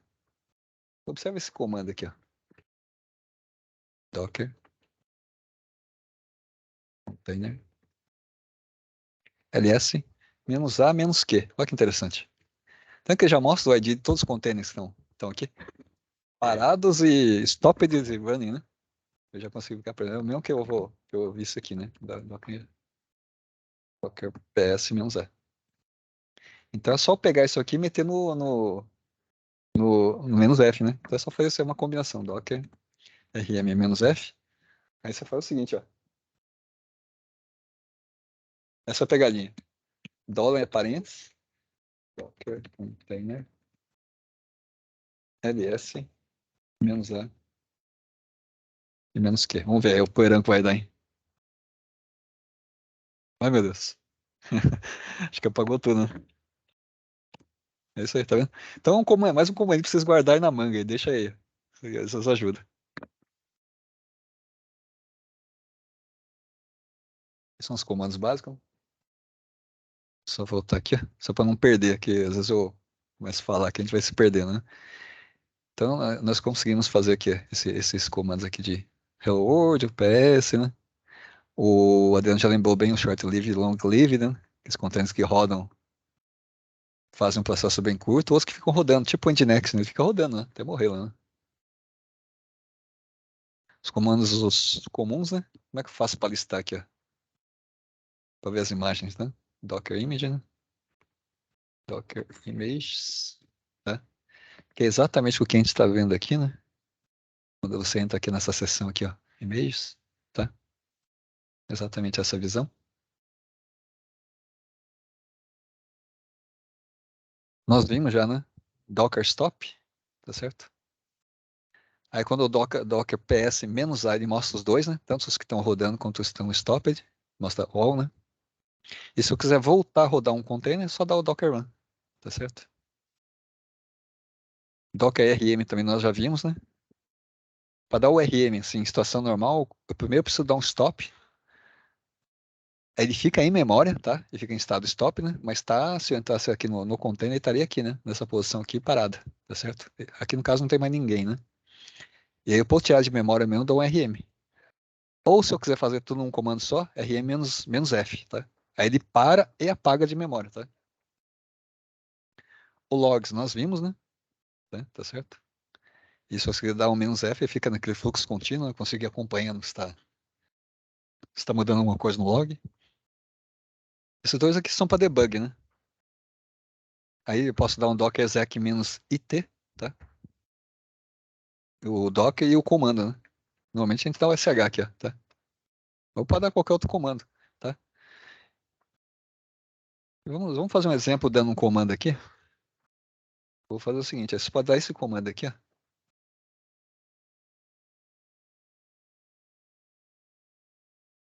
A gente vai falar já do que é isso aqui, né? Mas eu poderia fazer um comando mais minimalista, só fazendo isso aqui, ó.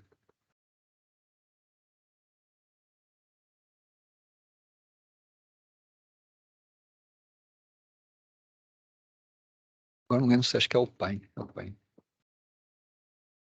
Deixa eu ver se é isso mesmo. É isso mesmo. Só pra gente ver ele rodando.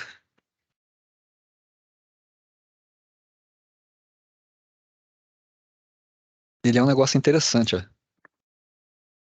Porque essa imagem ele tem mais ferramentas lá de. Por exemplo, ele tem o ping, né? Tá? Você vê que a imagem às vezes é tão minimalista que nem ping tem, tá?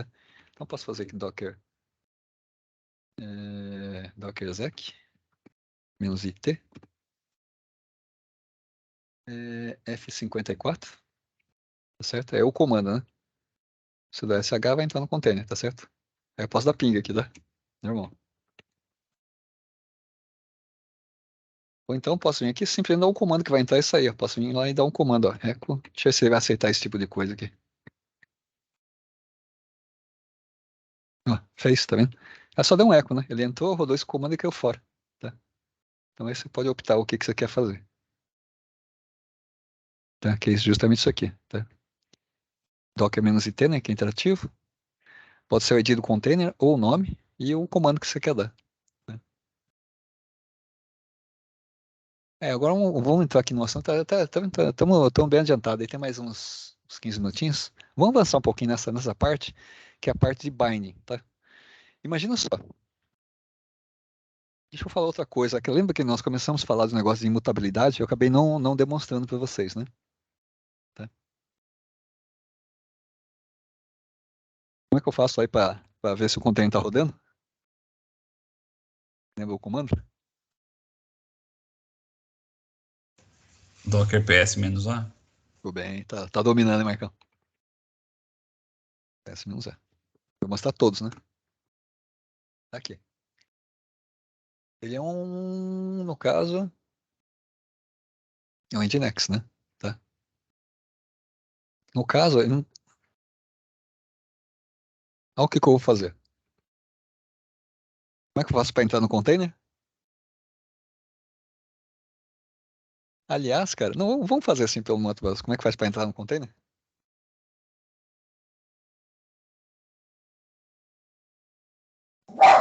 É o exec, né? É isso aí. Exec. -it, que é interativo, né? É o F54. SH. Eu vou entrar lá. Olha o que eu vou fazer aqui, ó. Vou dar um ls. Eu tô aqui no raiz, né? Vou entrar aqui no home, vai. Tá? Fazer o seguinte comando, ó. Echo. Hello. Hello. x.txt. Beleza, né? Tem um arquivinho chamado hello.txt. Aí eu vou sair daqui, pode dar Ctrl D, sei. Acontece se eu parar ele. Observe que tem um file system virtual aqui, né? Qual que é mesmo? Stop F54. Docker PS-A. Tá lá, né? Parou. Como é que faço para rodar aí de novo agora, hein? E agora? Preciso rodar.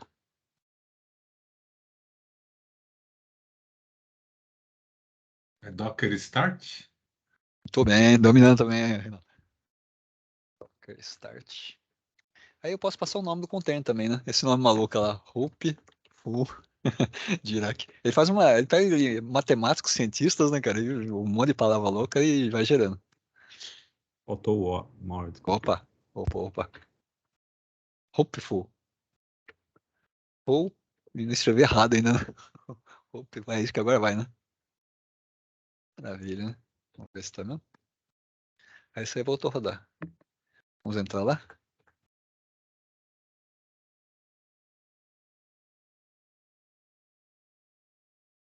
Ele continua. Maravilha, né? Então, se o fato de eu parar é porque ele tá em memória, ele continua em memória, tá vendo? E agora, se eu realmente remover esse container e subir de novo, o que vai acontecer, hein? Eu vou subir tudo igual, né? Como é que eu faço aí pra matar numa tacada só esse container?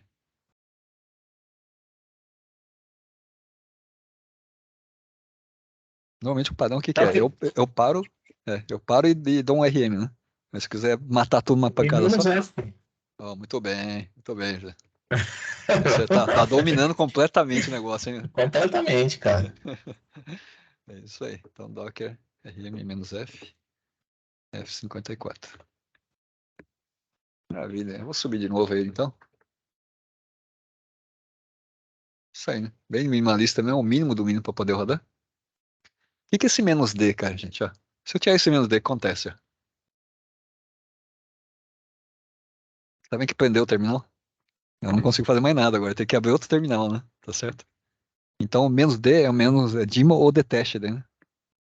Tá? Aí libera o terminal. E não vai acho que nem deixar eu parar, né? Só vindo aqui matando ele aqui. Ó. Teria que abrir outro terminal, né? Acabei não falando, né? Deu o comando, eu não falei. Então é o "-d" serve pra isso, tá? Só pra não prender o terminal, menos detached. Ou menos Dima, né? Maravilha. Eu vou entrar de novo nele. Agora mudou, né? Não é mais F54, é o A05. Tem que ter o mesmo file system, né? Tudo igual. Então, que foi? Esconde.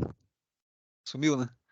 Então, esse é esse conceito da imutabilidade, tá? Então, não adianta, tudo que você fizer de configuração aqui, mudar uma coisa, quando o sistema, quando parar esse container, né, for morto e subir de novo, vai subir uma imagem limpa.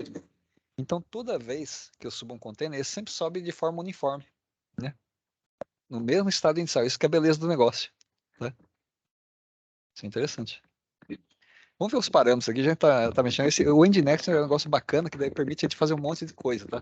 Deixa eu só falar a última coisa, só pra gente estressar tanto, são as portas, ó. Imagina só, que é um assunto que tá aqui, ó. Justamente essa parte de bind, né? O que que é um bind, né?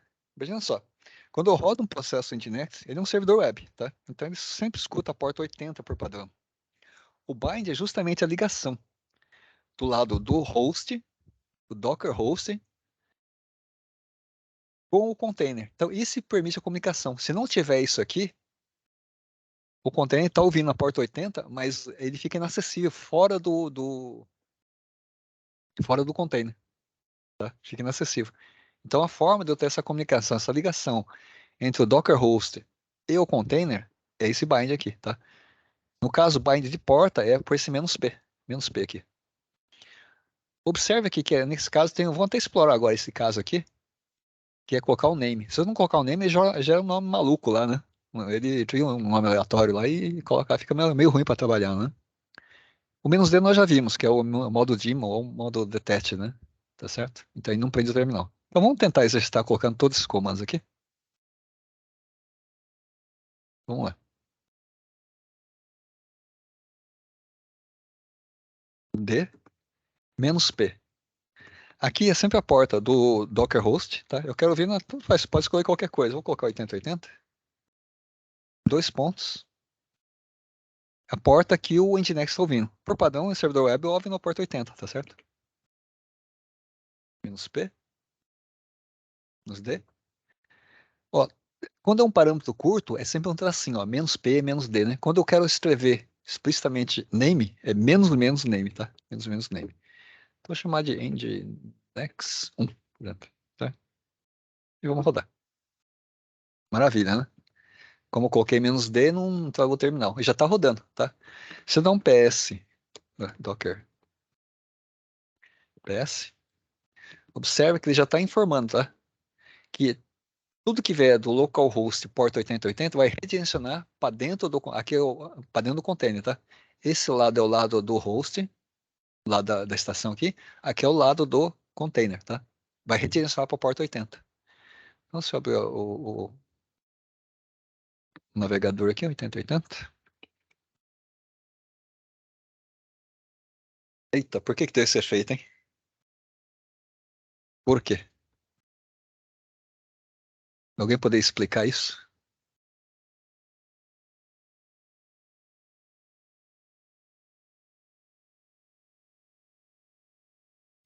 Ele chamou a porta 80 lá dentro, né? E é o Nginx padrão. Vamos ver aqui, ó. Tá running, né? Olha. O que acontece, cara? Vamos dar um. Ó, esse aqui eu chamei de. Eu coloquei na porta 8080, né?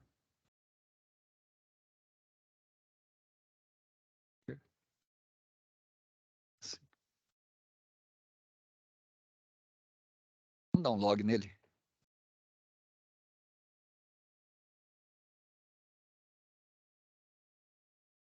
Opa. Logs. Logs.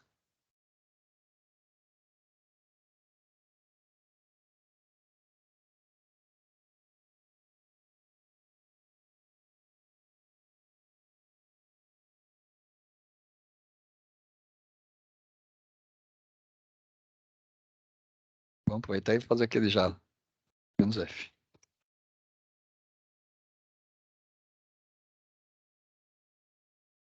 marcar aqui. 23. 19, 23, né?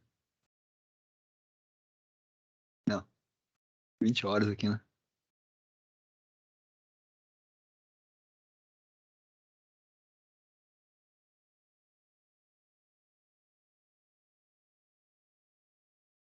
Não fez nenhum request aqui? Agora vamos dar uma olhada no outro ali. Ah, esse que nós vimos é o Nginx 1, né? Certo? Vamos sair daqui.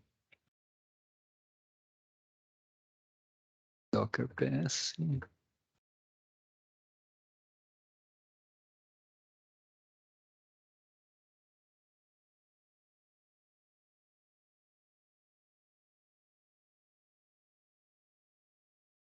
Esse cara aqui, né? Vamos ver o que aconteceu com ele aqui. 0,5, né? Opa.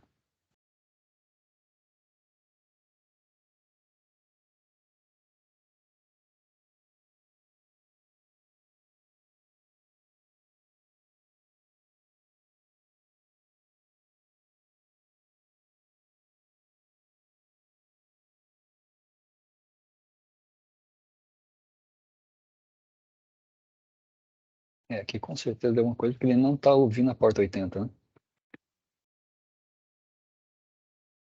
que acontece, gente? Ó? Quando a gente roda dois containers, tá? Eu não posso ter o mesmo serviço na porta 80, na mesma porta, tá? O que eu vou fazer? Vamos limpar esses caras aqui. Deixa eu destacar aquele comando que limpa tudo aqui.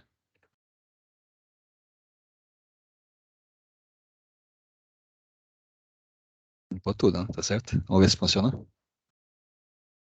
Tá.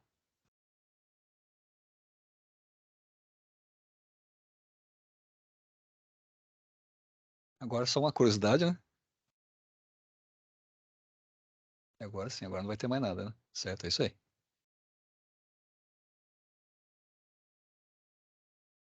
Vamos subir ele. Tá. É, já veio, tá vendo? Esse é o efeito que deveria ter, tá vendo? Isso que é um negócio interessante. Quando a gente estiver falando em network, a gente vai ver essas diferenças que tem. Tem esses detalhes de rede dentro dele, tá? Por exemplo, né? Eu vou subir dois containers. Aliás, três, né? Um banco de dados e duas aplicações. Eu quero que só um container enxergue o banco. Como é que eu faço esse tipo de segregação de redes, né? Então a gente vai ver na parte de network, tá bom? Como é que funciona isso aí, né? E, e nesse caso aqui, por exemplo, ele deu essa interferência porque não permitia dois na mesma porta, que internamente está ouvindo a porta 80. Não pode, tá? Isso é uma característica da rede. Quando estiver falando em rede, tá? Eu entro em detalhes, vocês vão entender direitinho, né? Então, só recapitulando o que nós vimos aqui, né? Que o binding, que é o que nós começamos a introduzir, né? É a forma como o host se comunica com o container, tá? Se não tiver isso aqui, não tem interação, tá? Seria o caso, por exemplo, daquele short livre lá que o Adriano colocou, né? Que entra para fazer rodar alguma coisa e cai fora, tá certo? Eu não preciso ter uma interação externa. Se eu tiver qualquer coisa que precisa interagir, eu vou usar esse caminho aqui. No caso, é o bind de portas, né? Tá certo? Então, só recordando, docker run, né? Menos ddtest, o bind de portas. Eu posso dar um name aqui, né? Você pode ver que ele já rodou aqui, né? Opa, docker ps, né? Tá certo? Posso aqui subir um outro aqui. Você que vai subir bem rápido, porque como a imagem já está cacheada aqui, vai dar pau, né? Tá certo? Ele nem deixa, inclusive, né? Aqui. Tá vendo? É a mesma coisa, né? Tá. Com a E da foi o porta nome. 80. É. Na realidade, foi o nome esse Ah, último, né? agora foi, exatamente. Tá Agora sim. certo. Vamos colocar 3 que eu gravei. É isso mesmo, tá certo. Né? É o que eu peço, né? Tá? Então você consegue subir aqui as instâncias passando certinho esse name aqui. Fica mais amigável do que gerar um nome aleatório, né? Tá certo? Aí deixa eu ver em que ponto nós chegamos. Falamos desse daqui, né? Conseguimos fazer todo esse exercício aqui. Aí se você tiver curiosidade, pode rodar isso aqui. Vamos fazer como último aí, esse cara aqui. Esse aqui é tipo um Hello World, né, Adriano? Um HTTP aqui. É muito usado para fazer o debug do próprio pipeline de DevOps, alguma É, coisa. Você fazer uma exatamente. aplicação É. que funcione. É isso aí. No Kubernetes lá tem vários testes. Manda no O Adriano chat sempre aí sobe. pro pessoal, pra gente. Ah, tá, é mais fácil, é verdade. Deixa eu jogar aí.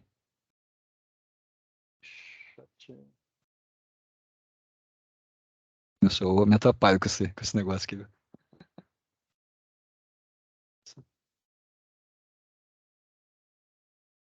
Aí fica mais fácil, né? Deixa eu só apagar ele aqui, ó. Deixa eu limpar tudo aqui, ó. É por isso que é bom esse comando aqui, né? Bom que apaga tudo, né? Vê se vocês conseguem rodar. Acho que a gente já consegue encerrar aqui, né? Acho que é isso, né? Chamou o TDS. Ó, Enable to Find, né? Tá certo? Ó, começou a baixar as imagens, tô aqui as layers. Então, na próxima vez que eu for rodar, vai estar cacheado, já não vai ser necessário mais.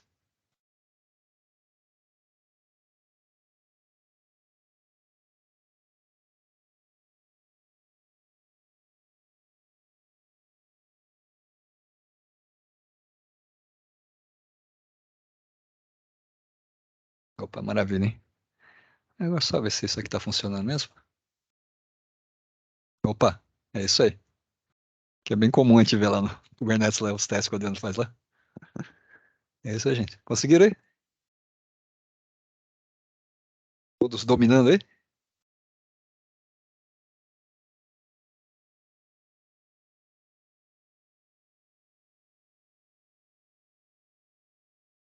Tranquilo? O pessoal Sim ou não? conseguiu rodar? Conseguiram? Tudo certo? Opa, tudo certo. Beleza. Opa, maravilha. Então, acho que por hoje, né? Acho que tá bom, né? Entramos bem, acho que na parte de conceitos, né? Nós vimos, só recordando a diferença de container para imagem, né? Como é que surgiu essa história de virtualização e depois containerização, né? Como é que foi esse espaço? Você viu que tem um caminho lógico ali dentro, né? E qual a vantagem de você rodar em containerizado, né? E a facilidade que tem. Quando for na quinta-feira, a gente vai ter a oportunidade de rodar várias aplicações, né? A gente vê, por exemplo, a comunicação rodando entre containers. Vocês viram esse lance, né? De que o container, ele é imutável, tá? Então, quando eu subo um container, aliás, quando eu paro e subo, ele perde o estado. Como é que eu faço para resolver esse problema? Né? Como é que eu preservo o estado do container? Né? Ou então, por exemplo, se é um banco de dados, né? Tá certo? Não adianta eu ficar gravando internamente, né? No momento que eu parar esse container, vai perder tudo, tá certo? Como é que eu faço esse tipo de comunicação? Né? Isso é chamado de volumes, tá? A gente vai ver também, se Deus quiser, a gente já encerra na próxima aula com isso aí. Parte de volumes, parte de rede, tem bastante coisa, tá? Vocês viram que a gente está dando muito comando interativo para poder rodar o container, tipo isso aqui, né? Existe uma forma de automatizar isso aqui colocando em scripts, tá? Que é o Dockerfile. Tá? Aí fica mais fácil. Por exemplo, não faz sentido você passar isso aí pro pessoal da infra para ele ficar dando esses comandos, né? Tá certo? Então eu posso colocar tudo isso aqui na forma de um script, tá? E aí fica muito mais simples a documentação, porque isso aqui você dá um comando, eu posso vir aqui e dar uma dedada errada aqui, né? E aí já não vai funcionar mais, tá certo? Nem vai achar a imagem, né? Então como é que a gente consegue corrigir esse tipo de coisa? Tá? E aí a gente vai ver assim, como é que vamos ver um negócio bacana.